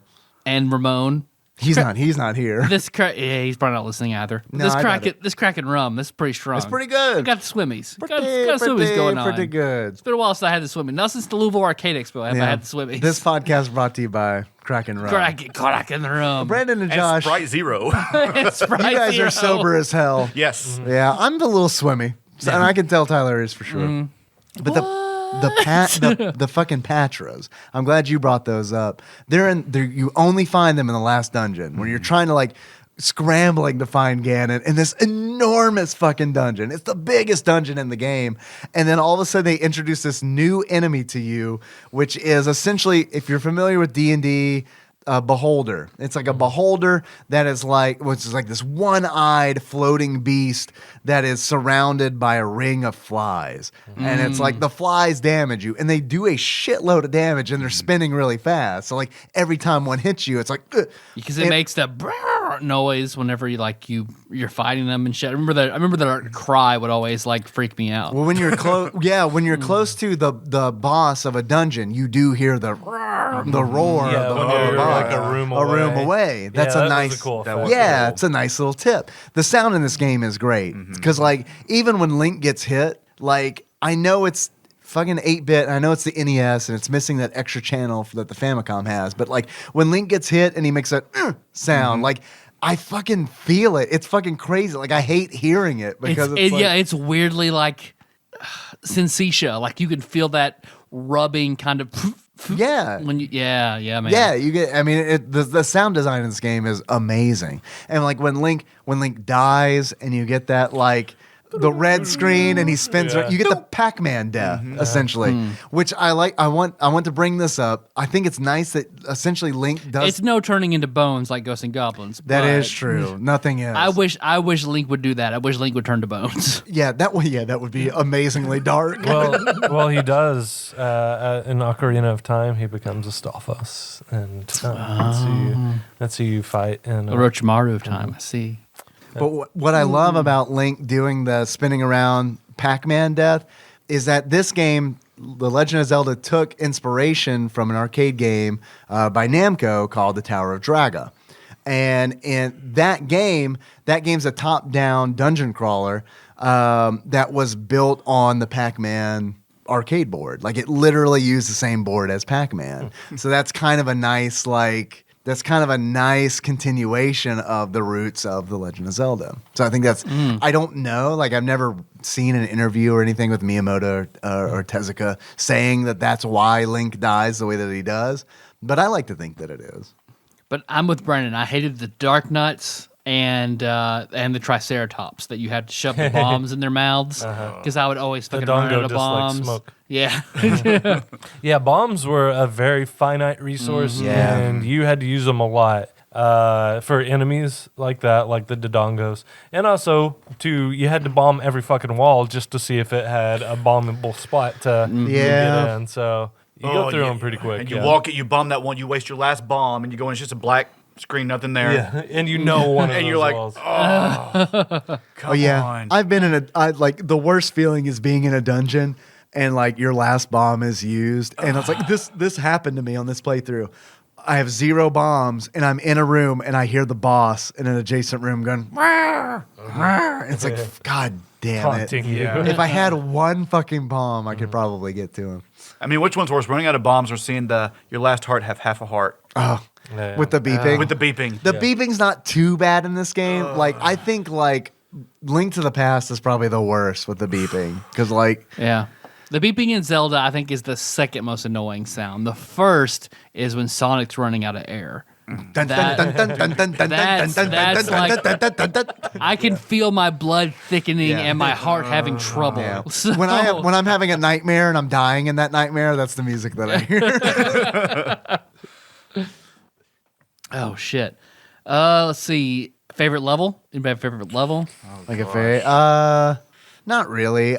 Honestly, like the dungeons, I love the overworld. Like I play this the game. Overworld's great. I Yeah. play this game like a kid. It's so fucking dumb because it's like I can just roam the overworld for hours fighting Octoroks and fighting Moblins, and it's like, but the moment I have to go into a dungeon, it's like, oh god damn it, now it's real all of a sudden. Like I gotta fucking like really try to find secrets and like push blocks and like kill all the enemies and stuff like that.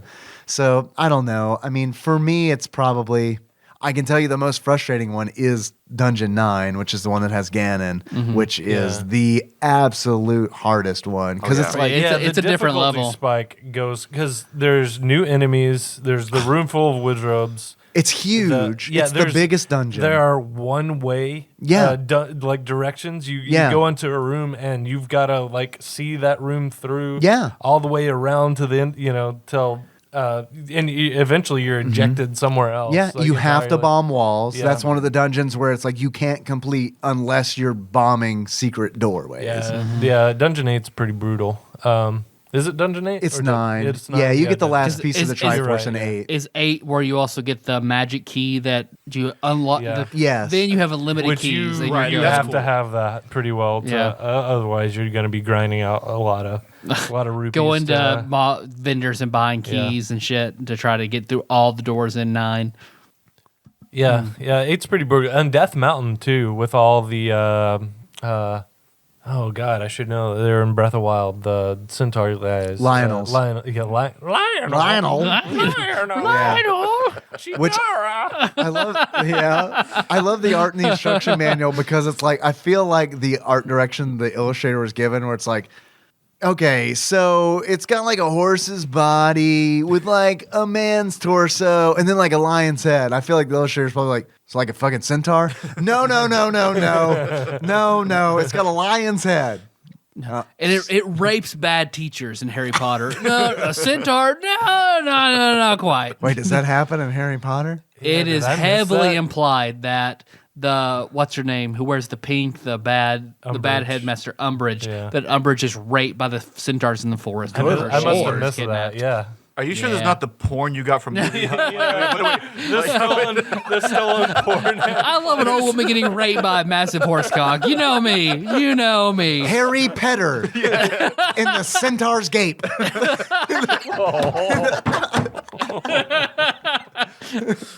Photoshop, please. Somebody. Micah, you have the skills just shitty enough. Do it up. 1,000 Tadpog points to whoever gets there first. Tweet that actress who played Dolores Umbridge and ask, don't. did your character Don't. get raped by No, centaurs? you've had too much to drink. Don't ask that because it will happen. Everyone make fake Twitter accounts. Including us. Because I don't want to be linked to that shit. At not really Tadpog. At fake Tadpog. Totally not Tadpog.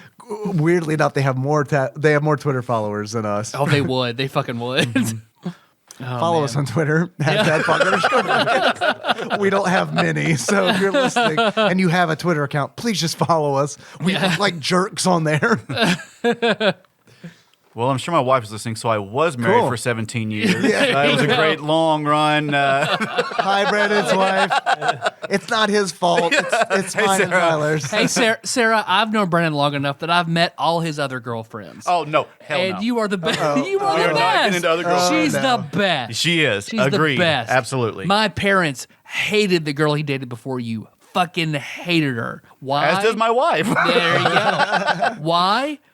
She had giant tits and never wore a slip under her dress to church. Two bad And reasons. And my parents were very angered by Yeah. that. Like every Sunday they talk about, why did that girl not wear a slip under her dress? Yeah. Oh my God. No, why is offense Brendan with her? to your current wife, but I mean your girlfriend sounds pretty good. No, she had like super pixie cut and then like She had like a dyke haircut. Like it was so weird because that came out of nowhere. I was like, "What are you doing? Like what?" So yeah, Sarah, you're the best. Yeah. We met like for the first like 2 weeks that you dated Brandon, and then I stopped going to church there. But yeah, we met like a long time ago. Although I'm sure she stopped after her wrestling pay-per-view blowjobs. I'm sure she turned it off. She retracts her $1 donation. Patreon.com/Tadpog. Sarah, if you're listening, and or Pixie Cut ex-girlfriend with the big old boobs and the non-slip. And to my 15-year-old son who's listening, well, what am I kidding? You probably talk about this at school all the time. So what are you talking about? I got my dick sucked.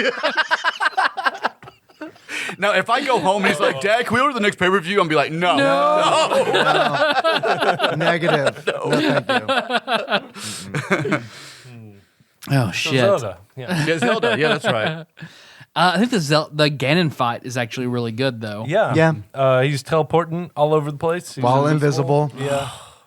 Throwing magic balls at you. That Gotta you get can't. those- Balls of magic. Yes. Actually, they are the balls of magic, which cannot be reflected by The balls of that. the magical Goodness shield. gracious, the great The big balls shield. of fire. Which, dude, I don't know about y'all, but I always had to roll with the magical shield. Oh, yeah. Yeah. Because, like, the fucking whiz robes, like, Edgelord Kyle was watching me play, And he's like, you don't need that. I was like, trust me, I fucking need the magical shield. I need to reflect the Wizrobe's magic because, like, I'm not good enough to dodge that shit, especially when there's 8 of these motherfuckers teleporting around the screen. I need to buy the noob shield. Yeah. And represent Christ, of course, because it does have the cross on the front. Same for, I think, Earthbound as well. That was a problem in getting it re-released for the Wii U because the hospitals have the red symbol for the Red Cross above all of them. So that was the thing they had to take out in the re-release. And that one's weird to me I because thought it it's was like just the Beatles. I know the music was an issue too, yeah. that one's weird to me too because it's like, yeah, I see that it's like an Earthbound influenced by the Beatles, but it's like they're not like Beatles songs. So I don't know.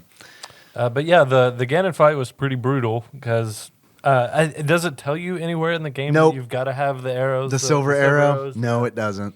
Not- Which you have to have money to shoot. Yeah, because you don't collect arrows. yeah. Every arrow you shoot deducts one that's rupee right. from your. Yeah. So yeah, I guess they just didn't want to put another arrow mechanic like the bombs. Yeah, I'll be honest with you, I'm okay with it. Yeah. Because like in Breath of the Wild, it drives me crazy when I'm firing arrows at an enemy and then I finally kill it and then I spend the next 3 minutes where it's like, okay, I'll pick this arrow up. All right, I'll pick this arrow up. I'll pick this arrow up. And then I spend I'm like, okay, did I miss any arrows? Because these are rare. All right, there's an arrow. I remember when I was a kid playing this game. I can't remember if it was my older cousin or my brother, but I asked why it takes a rupee every time you shoot an arrow. And they're Nothing like, in this world is free, Josh. but they were like, use the rupees for your arrowheads. Oh, for the And I was arrowhead? like, that makes perfect sense. I do like that. There you go. Yeah. There's Well, it's like playing D&D when you're an archer, and then after every battle, I'm going to go collect my arrows, and the dungeon master Right. says, You just roll the roll. 50% die. 50% chance. 50% chance that arrow is broken. You can't get it back. Yeah. Yeah. Unless it's magical. Low-level archers. But how satisfying was it to beat Ganon after all the difficulty you had to go through to even get to him? he turns into that pile Yeah. of guys. He explodes in the bloody ash. Man. Yeah. And then the Triforce rests on inside of that bloody ash. It's And a very gratifying Oh, boss fight. man. But I wouldn't know how to kill him if it weren't for the internet and Twitch chat. Because Right. I wouldn't know to find. Because the silver arrow is hidden in the ninth dungeon. Yeah, dungeon 9. Because I beat A Link to the Past way before I ever beat the original Zelda. Yeah. So then I knew Silver Arrow because it's very plainly stated to you in Link to the Past. Yeah. This game is cryptic, which I feel like a lot of people give a pass. I know Miyamoto's one of his design goals was that he wanted this to be a game that was that couldn't be completed without communication. And that makes sense to me Wanted because you to talk on the playground. yeah, exactly. This is I remember being on the playground at recess, hearing kids talk about this game. And it's I couldn't really be part of it because I wasn't playing it, but I remember it being talked about. And kids trading secrets and stuff like that. And I remember it being a big deal because the Nintendo Fun Club of Mike Tyson's Punch-Out fame, they did that was the first big Legend of Zelda strategy guide was in the Nintendo Fun Club. And then Nintendo Power did a whole strategy guide on the second quest. And it was a huge deal. Communication was such a huge deal. And that actually led to Animal Crossing. This game, Animal Crossing has roots in the Legend of Zelda. So many games have roots in Legend of Zelda, or It's influenced by playing God of War for the PS4 has heavy influence from Zelda. Please explain. Yeah, I'm curious. The puzzles, the the looking around, just finding shit. Exploring, Exploration. It's all very and this is probably more Ocarina of Time, but the Z targeting you did in Ocarina of Time, where you focus on one enemy, that's in pretty much every third-person fighting or action adventure game now. I think this game is every bit as prolific and inspiring as Mario. Oh, Right. yeah. Totally. I would love to play the original. When they were developing this game, it was actually called, I believe, Action Mario. because they were, like I said, they're developing it side by side with Super Mario Brothers. So before the Link sprite was even around, they just took Mario and just plopped him into Hyrule, and you were going around as Mario because that was a sprite that they had. Random thought. I take back my most hated enemy. Fucking Zoras. Fucking Oh, the Zoras Zoras. popping up out of the water outside of your range, Yeah. fucking blasting you to fucking yeah. hell. Especially early game, and you don't have the magical Yeah. shield that reflects their fireball back. And fucking Zoras. You could wait till they randomly appeared at the shoreline and then stab them. And Yeah. then, hit them once or twice before they disappear, Yeah. then you have to do it all over again. Yeah, fucking Zoras. I do remember playing this at a kid's house. I'll be your friend in like 2 more games, but man, fuck you, Zora. I remember playing this at a kid's house, obsessing over those Zoras. Technically, in this game, they're called Zolas. Oh yeah, like the African warlord. But Okay, yeah. Because of translation issues with the L's and the R's, but they are called Zolas. And I remember like a friend of mine in elementary school saying, "You gotta let those things go," because like I was just waiting at the water, just waiting for one to pop out, just so I could stab it. He's like, "You gotta move on, just move on." Is it Tali Vora or Tali Zora Vos Normandy? I don't know what you're talking about. From Mass Effect. Oh, Talia? That's the only Yeah. one I know. Yeah, is it? I forget her full name. I don't know. Fucking love Talia. With the mask? Wait, she's Yeah. a Zora? Yeah, it's Talia. Is it Tali? Because it's Tali Vora or Tali Zora. Yeah, I don't know. Vos Normandy. I can't remember. That was ha- a fucking squirrel moment, dude. Yeah. Like, what? Like, nowhere. All I know is in my playthrough. She gave me a boner. She had a mask. Yeah. My playthrough of Mass Effect 2, Shepard definitely had sex with her. So, You're damn right. She did. Yeah. Fucking love Tali. yeah, Tally's great. But I say we're running real long. Anybody have any achievements? I really should, but no, I didn't. No, Josh? Brandon, do you have any achievements? Like in life? Yeah, sure. No. Still no. Brandon, where do you see yourself in 5 years? Oh, God. Still a cable guy with 3 kids and a wife, I guess. I'm That's pretty good. playing the next Mario That's game. better than like 2 kids and a wife. I Probably. get- yeah. That's pretty good. 5 years, one's probably like. The way people are doing vaccines, smallpox, I get one of them. 2 kids. Tyler, do you have any achievements? First one is bombs over Baghdad. All right. Play this game in Iraq. You unlock bombs over Baghdad by not picking up the sword from Sasserhala in the first cave and finishing it with the bombs. I think there's it's like a Dorkly video about that or something like that. Yeah, where he just never gets the sword. Is that the name of the old man? What is his name? Sasserhala. Sasserhala? He's in Link to the Past. He's in several other games, I think. So, question, is that the same guy, or is it just a bunch of old dudes in a network of caves? Because it seems like every time yeah. I forgot. Yeah, I want to change my enemy to the fucking old man in the cave with the, like 2 flames. If you right? hit him accidentally, yeah. Because when you hit him, the fireballs come you at you. can't kill him. Yeah, It's you like just pedophiles here live in trailer parks. Pedophiles there live in The caves. caves. Come here. And give you phallic objects. Come here, little boy. Take the sword. Take it. Oh, I'm throwing fireballs at you. Bombs over Baghdad. So I haven't played a lot of the newer Zelda, even the 64. I played Twilight Princess. You have mentioned, I guess, in this new one maybe that there are characters from the original this game that are on the new one, like they bring them back. Yeah. Impa, Yeah, even in Breath of the Wild. Sasserhala. yeah, they're pretty well reoccurring characters throughout the games. Yeah, Empress Setsarhala, Zelda. Zelda. I don't know Oh, if yeah. you heard of her. Link, Ganon. Ganon's in a few Yeah, of them. yeah, I figured Ganon. Yeah. Calamity Ganon. I didn't know if like the enemies that you fought in these dungeons came back to these newer games or not. Yeah, I haven't totally. played them, Yeah, you know? Yeah. For there's some reason, actually- when you were saying Ganon, I expected in my drunken state you were going to say Guy Fieri. When Guy Fieri was in Zelda. I was expecting Nick Cannon, Nick Cannon, oh, of course. a.k.a. Nick Gannon. Nick Cannon, Nick Cage, Guy Fieri. No, there's a lot of fan theories going on Don't when even. exactly when exactly Breath of the Wild takes place based on the enemies Dave's you favorite. Ugh, gross. fight. So, because like Fan theories? What? Oh, it's the grossest. Timeline. He hates timeline. It's shit. the word. It's like, oh man, these games need to mean more to me. Let's tie them all together.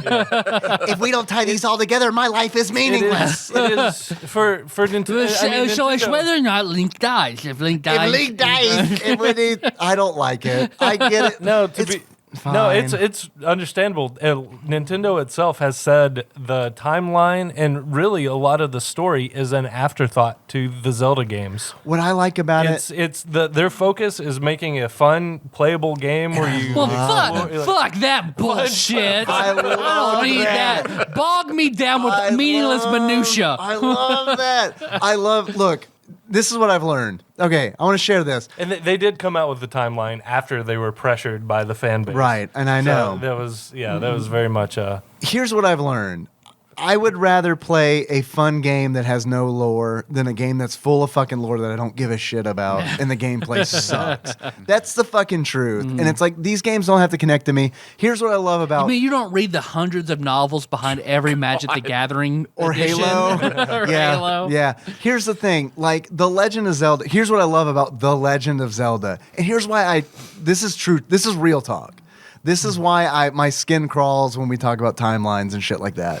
What's really cool about The Legend of Zelda is thinking about legends. Like, a lot of the Hidden legends Temple. have a bunch of different stories. And it's like for example, I don't know, Johnny Appleseed, where it's like, who knows what the fucking true story of Johnny Appleseed is? Yeah, There's and like, where did he fall in line with John Henry? Right. Like, where did To they steal Tell me Driving about Man. the American folklore timeline is what I'm really focused on right now. You're joking, but I'm fucking serious. A legend is a fucking story that's told from a bunch of different viewpoints through fucking time.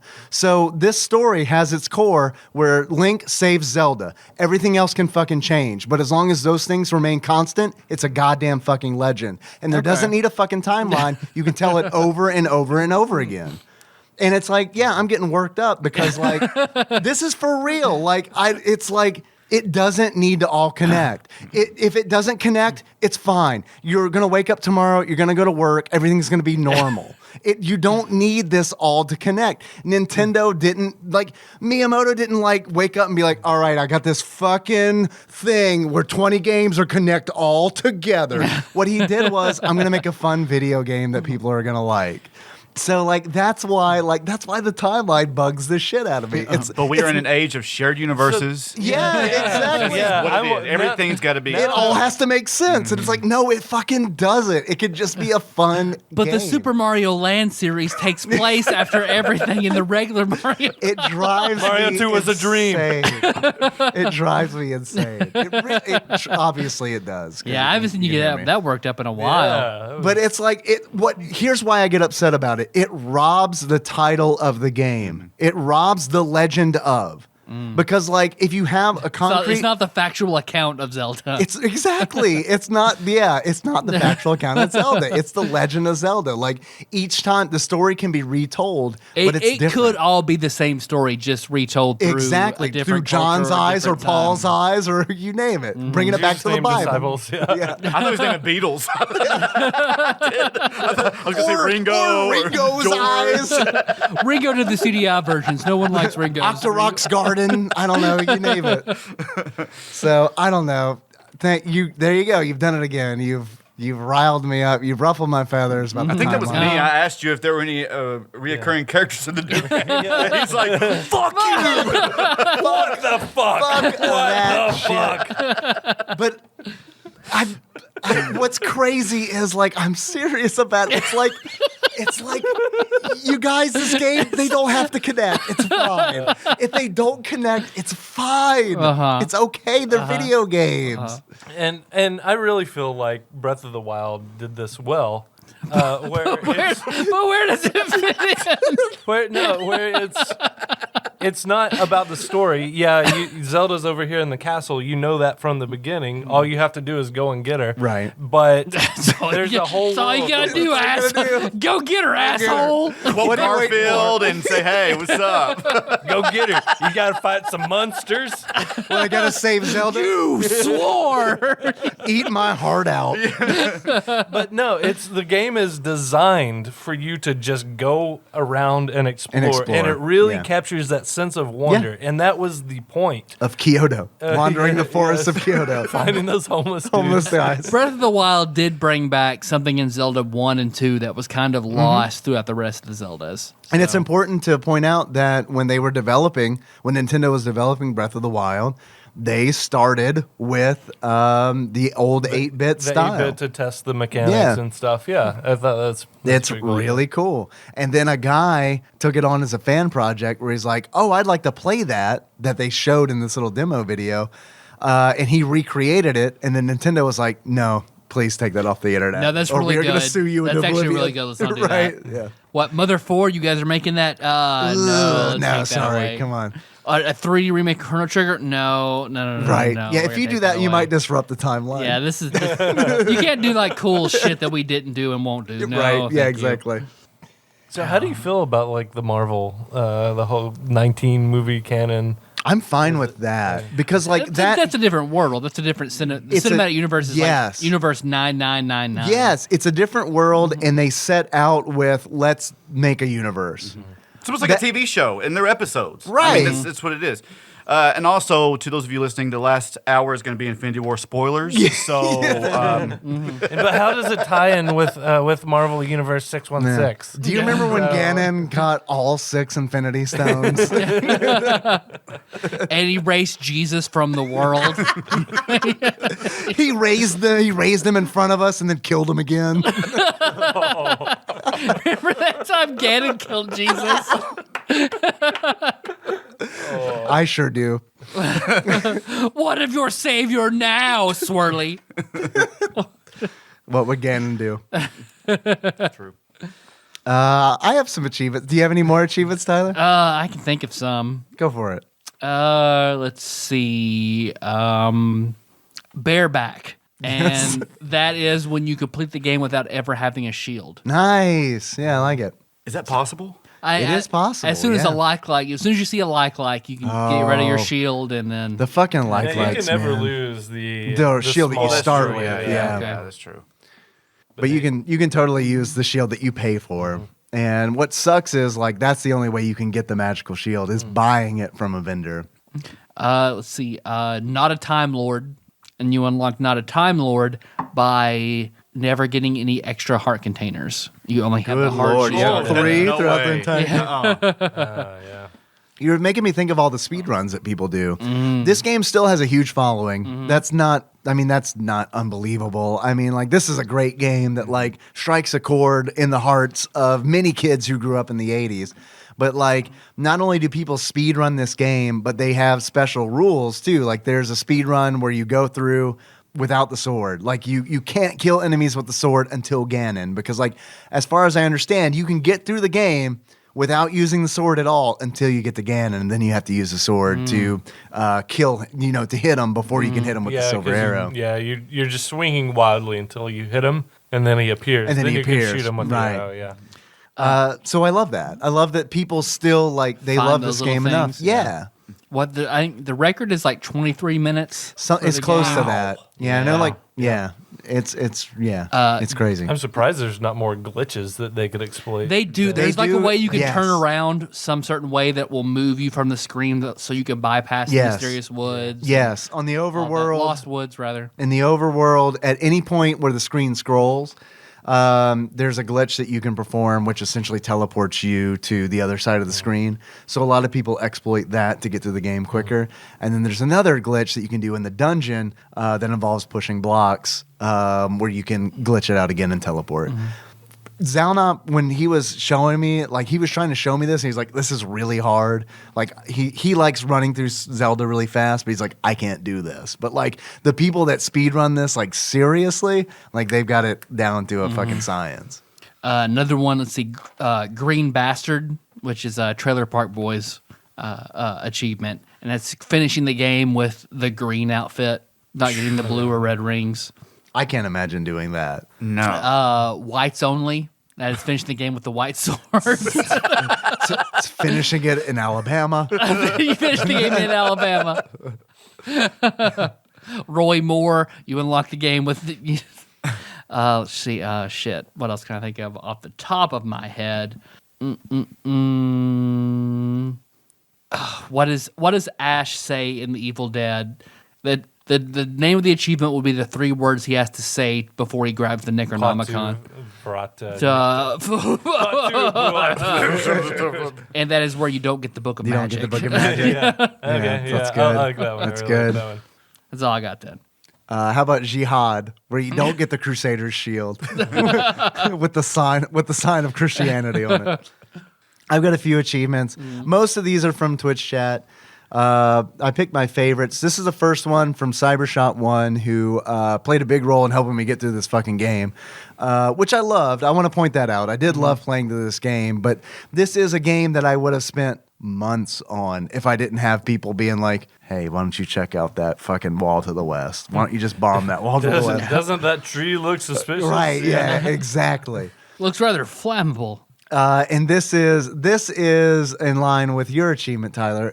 This achievement is called the Power of Privilege.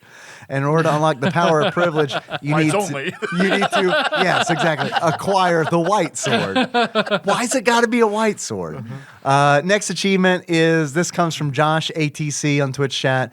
Only you can prevent forest fires. In order to unlock Only You Can Prevent Forest Fires is to burn every burnable bush in the game, which is a huge undertaking, but it's beneficial because every now and then you'll burn a bush down. There'll be hidden stairs there. You go down and there's a moblin who's like, this is a secret to everybody.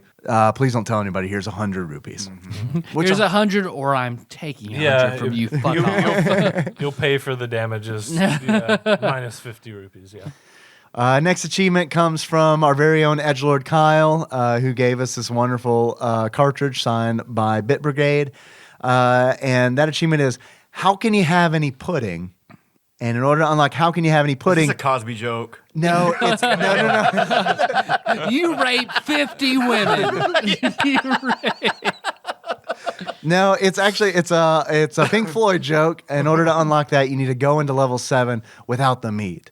The meat is an item that you have to give to a moblin. Yeah, so we never talked about the meat. forgot So about that. you go to all these shops. You see all these shops throughout your quest, and they have like meat for 180 rupees or something fucking ridiculous. Yes. Which it does. You can use it in the game, but it's pretty shitty. One purpose. Yeah, it has one purpose. It's a one-use item, and you lay it in the. You can lay it in the map anywhere, and it will attract the enemies, like certain enemies. Sure. Like the moblins and stuff. And Gal from Final Fantasy VI. Yeah. I am your friend. Wow. But you actually need it to get past this one dude who's blocking the way and dodges. Yes, everything. one moblin who, is you have to give him the meat in order to get. What does he past. just say, like or something? Grumble, grumble, grumble, grumble, yeah, grumble, grumble. That's your hint. Yep. And let's see, I've got another achievement. This is from Ego Guy Plays Games, aka Xander on Twitch. Everything you know is wrong. And in order to unlock everything you know is wrong, you need to start the second quest.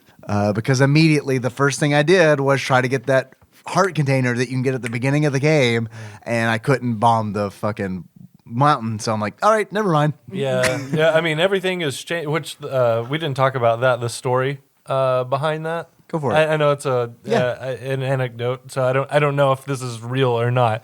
But the story I heard was they finished programming the game, Yes. thinking they only had half of the memory that they actually did. They did have half. So so they were like, "Fuck, we got all this memory left." So Up top. so You nailed it. We did. That was a shit. Let's try it again.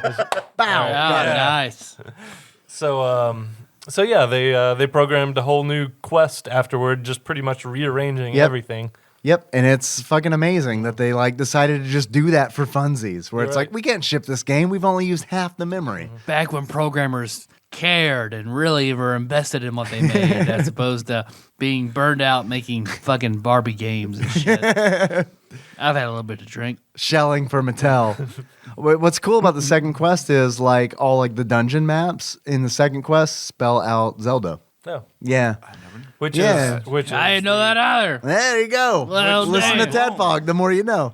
which True. you can beat the game to get to the replay, or you can just put in Zelda as your name. On the registration screen. Yeah, you can put in Zelda. Let me bring us down a second and just say, please do. Just in memoriam. You had it right. In memory. Wow, you are drunk. Of my I'm two glad favorite, you're not driving home. my two of my favorite old men actors. One, the dad from Harrison Frasier. Ford. I will rejoice and cry Please out don't John stop. Turley's Please stop. name when fucking Harrison Ford dies. You didn't stop like I asked you to. Man. Yeah. Yeah. Yeah. There's gonna be some fallout. But we don't have no support from this table. the dad from Frasier passed away. We went to mention his death after we heard about it. I always should have mentioned that. Harry Anderson. Yes, Tadpog, you can't see this, but he's got his Bubba My cup Bubba in mug. his hand, and he's like sloshing it around the This table. is a as tribute. he's talking. It's Tyler- a tribute to Jim Leahy, who died from Trailer Park Boys, who passed away. Tyler is 8 minutes away from Pokemon Snap. I don't know if anybody listening here has listened to Pokemon Snap. But yeah, it's Pokemon Snap, and that you're 8 minutes away from Pokemon Snap. You're 12 minutes away from the episode where Wiley talked about board games where you slept. Where I fell asleep. Yeah. Like I would, while everybody else was talking, fall asleep, Yes. wake up to say something, fall asleep when everybody else was talking. My favorite memory of Tadpog is when we were recording that board game episode. You fall asleep, and Wiley looks at me like. He shrugs, like, what do we do? And I just like motion with my head, keep going, it's fine. This happens all the time. Yeah. He'll wake up. Tyler sleeps sometimes, it's no big deal, keep going. Truncate silence again. We've actually, during the recording of this episode, we've all taken like 3 naps. Truncate silence is edited away. So we're good.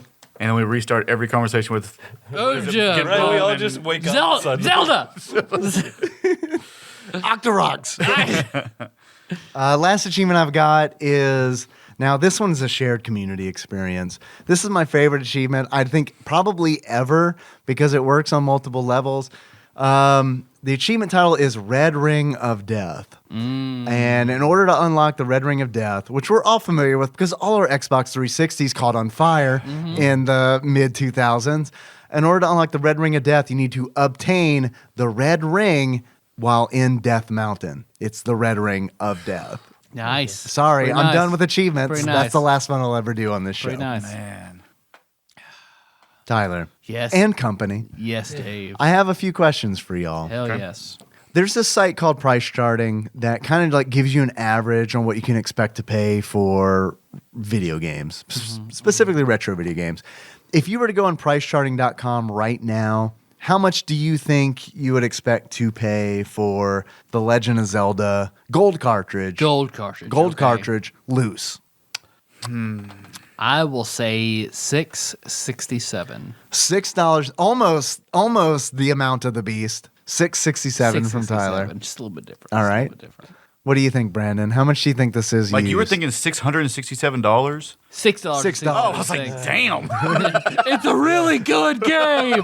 You are drunk. I was going to say anywhere between $30 to $50. Yeah, I was thinking 25.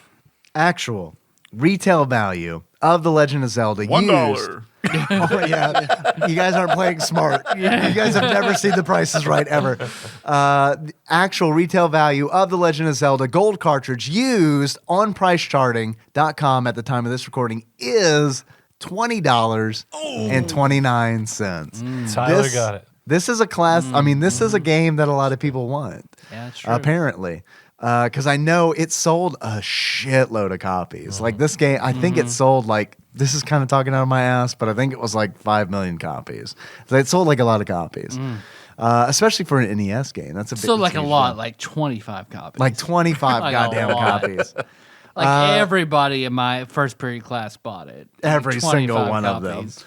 There was a listing on pricecharting.com for Even that girl I fingered, she fucking bought even Zelda. her. There was a new version on pricecharting.com. Anyone to take a guess? New, sealed, in the box, everything in there, never opened. $125. Never opened. $125 from Tyler. seems Never low. opened. Never sealed. 300. New, motherfucker. Oh, new. New. $525. $525 from Tyler. $525. $525. $1. $1. $1, Bob. I'm gonna have to say, oh man, that's tough. I didn't even know there were any of those that they exist. It exists. There was one when I checked earlier today. There was one available. I'm gonna say, I mean, I think you got pretty close, but I'm gonna go ahead and say just $400. $400. All right. What do you think, Josh? I'm gonna consult the Bible. All right. Chronicles. Go with book 2. Magic. Shirashalaha 3:16 and Corinthians 2. Everybody loves Corinthians 2. It's the best. It's the, I'm gonna it's the say bigliest. $316. 316. Josh, you are the closest. Perhaps I oversold it. Everybody's in luck here because you can get it much cheaper than you guessed. It's $257.07 on average. That's not bad. So Cheaper than I would have expected. that's what we're gonna do with our Patreon money next Yep, month. We're gonna buy a copy of The Legend of Zelda. We can't quite buy 2, so No, we can't. help us out. Yeah. We want to buy 2 at the Wanna buy same time. 2 copies. That is our dream. Get one for time. I don't want to pay for Kenna's daycare. I want to buy Zelda new. Look, she can get as much out of Zelda than she can out of daycare. She can learn plenty on the streets, and I can play Zelda. Can she learn how many tails Garfield has at daycare? No, she damn well cannot. Tyler, Yes, Dave. I've had a lot of fun today. Hell yes. Talking with our friends. Our new friend, my new friend Brandon. You knew him from long ago. I just met him. Long ago. And our old friend Josh. And he was in Miss Betty's class hearing all her bullshit. Miss Betty Children with church. with the treasures in heaven. That's a TADPOG deep cut. If you were to give this game a beard that sums up how you feel about it, what kind of beard would it be? The beard of Jesus. Oh, not Moses. I was Not going to go with Moses. Moses or Noah. Jesus. Jesus. Why is that? Because I feel like this game inspired the masses. This has its cult following. Like it's So Christianity's a cult, is what you're saying? yeah. basically. No. What? Yes. Yeah, okay, right. All right. So what you're saying is the Legend of Zelda indoctrinated the masses. Yes. All right. Okay. Great. Yes. All right. Yes. All right. Wonderful. As long as we're on the same page here. Excellent. Right. Yeah. Okay. Yeah. Tyler, Yes, Dave. if you were to give this game a pair of glasses that sums up how you feel about it, what kind of glasses? That would be the glasses of David Koresh, who claimed he was Jesus. So, All right. Explain yourself. it can get away with saying it's Jesus because it's really good. All right. It has. I mean, David Koresh had a lot of guns. Link has like swords and shit. Yes. So Not a great answer, but I feel like it's the best we're going to get. So we're going to go ahead and move on. You have no idea how much sense you're making right now. I've never made more sense. You made a lot more sense on the previous achievement. This one, not so The much. Branch Davidians were the real religion to heaven.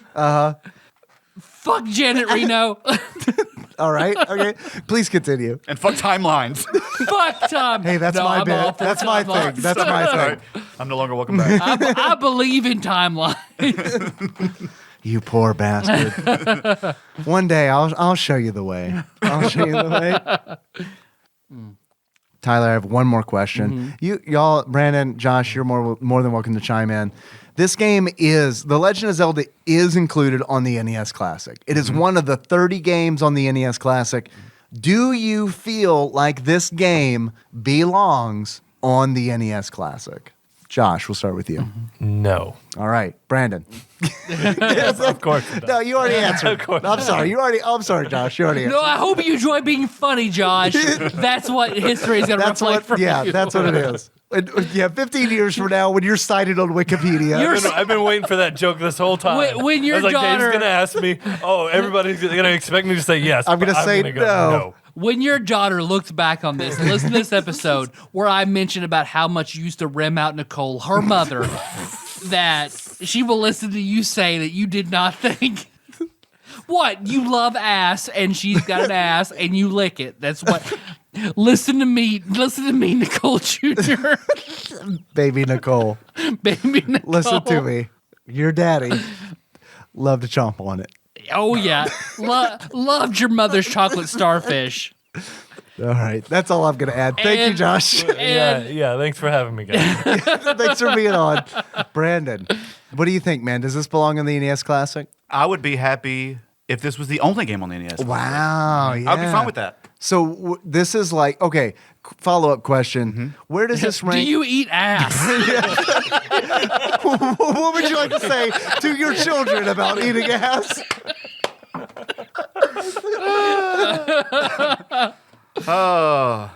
What was your follow-up question? Does my childhood what's happening friend right now. who would sing in front of the church, does he now eat that ass? Tyler is our God, an awesome God. He raised from heaven above. Is it? Would you say is this your favorite game on the NES, or is there something that tops It's between this one and Mario 3. Okay. On the NES. All right. Yeah. But it is definitely in my top 3 of favorite games of all time. All time. Of all consoles. Awesome. Okay. Cool. And I will one day play this game again and beat it all the way through without any cheats. Hell yeah. Nice. That's my goal. Nice. Hell yeah. Second quest as well. Yes. Hell I'm yeah. going to Nice. try to just... Retirement's going to be sweet. Yeah. yeah, it's going to have to be the end. I mean... Yeah. But yeah, I love this game. It's a great game. And thank you for having me on for this episode. Yeah, yeah. dude. Awesome. Thanks for Hell coming yeah. on. This is You're welcome on anytime, man. It's been fun. Yeah, in a like stream of consciousness kind of way. Yeah. Yeah. I feel this is Todd. This is Ass!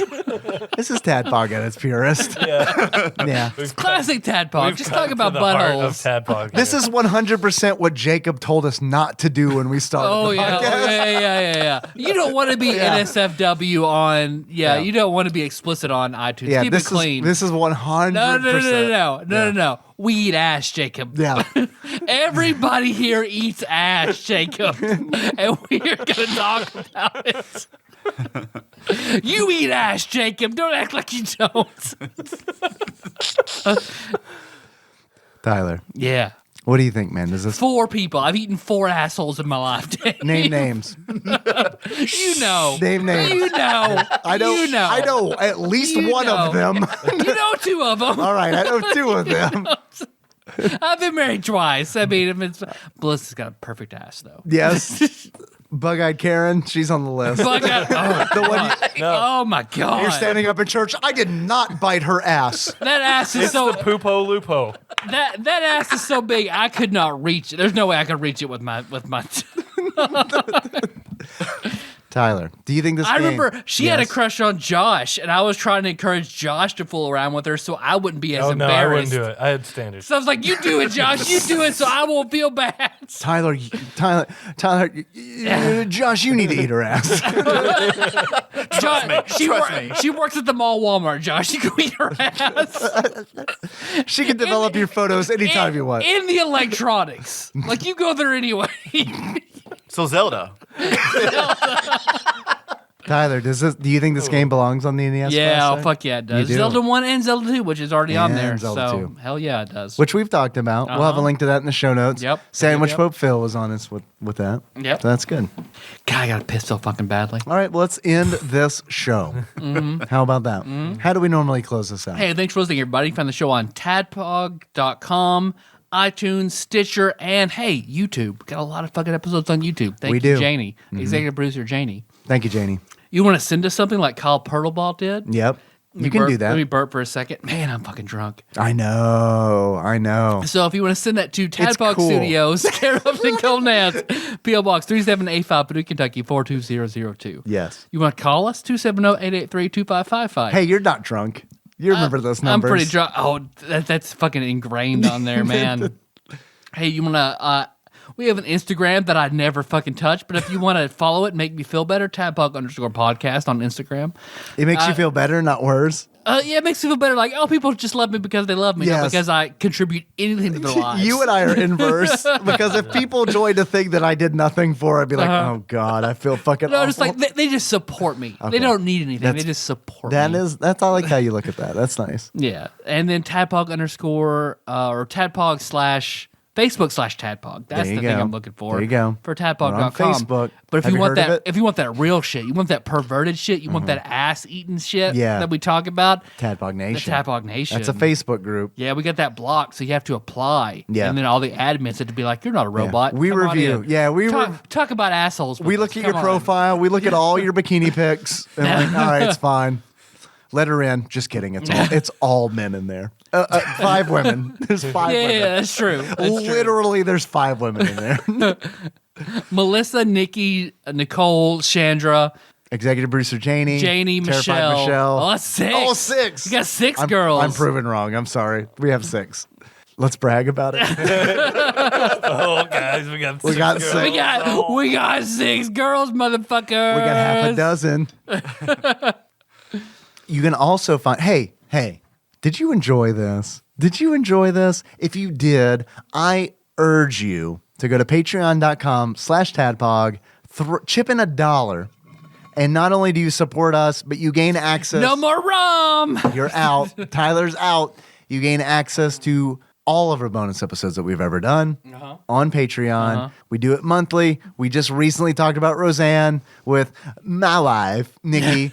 She's on there.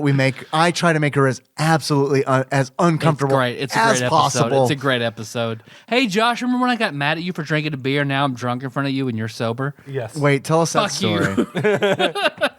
You got mad at Josh for drinking a beer? Oh yeah. No, Yeah, it was more like half a beer. Oh, not even half of it. Probably like Yeah. a sip of a beer. Oh yeah. No, the beer was awful. Was this in high school or Yeah, middle yeah, school?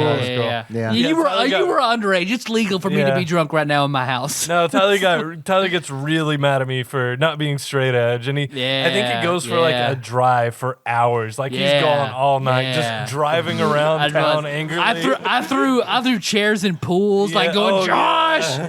Showed up at our friend Alistair's house, and I was like, "Motherfucker, come outside." He was like, "No."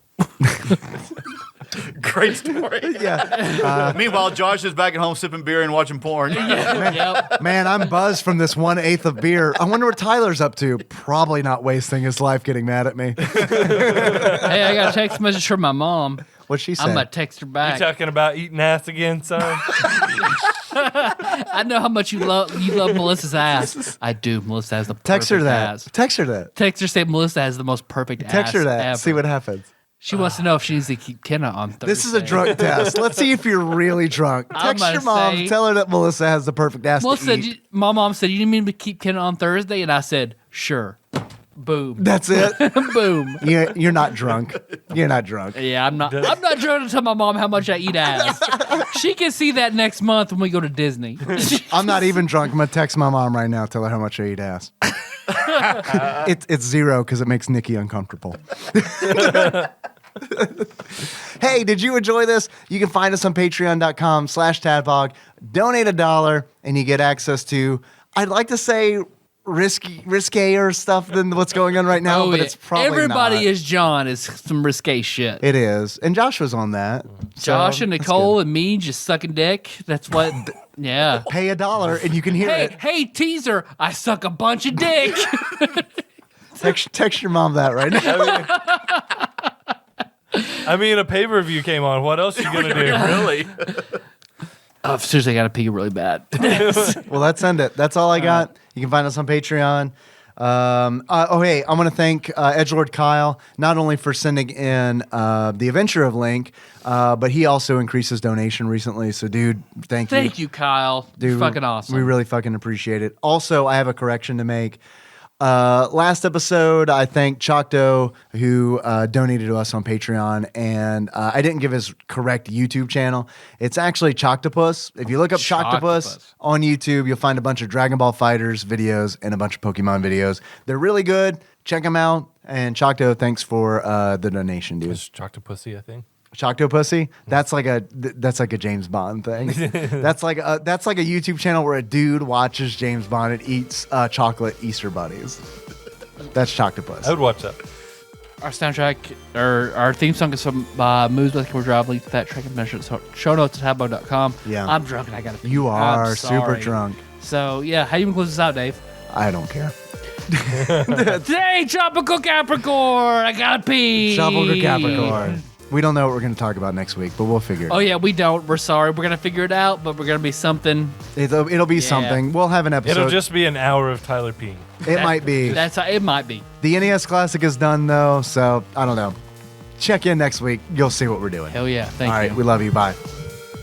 Also, Brandon, Josh, thanks for coming on. You're welcome. Thanks for having me. Yeah, really- thanks, this guys. was awesome. Thanks, Brandon, for the first time I've seen you in like 10 years. I know. So thanks for coming on. Hey, awesome. Thank you for getting drunk and eating ass. Wait, he ate ass? Wait a second. Wait a second. I feel like I was left out. He ate your ass? I don't know. What else was he going to I do? mean, really? Oh shit! I'm gonna piss so fucking badly. Oh my Well, it god. sucks for you because You're not moving? I'll reach my ass in your face. That's fine. Well, So that's your Bubba keg is empty. Apparently, just pee in there. Yeah. Because you can do like Josh. Josh does really well. Then when he gets excited and talk about something, He moves. he drifts. slowly gravitates back. He and gets more drifts. He excited. drifts. He drifts. Usually, I have to go. I'm coming. Yeah. No, that's not what you're talking about. There's a stinger.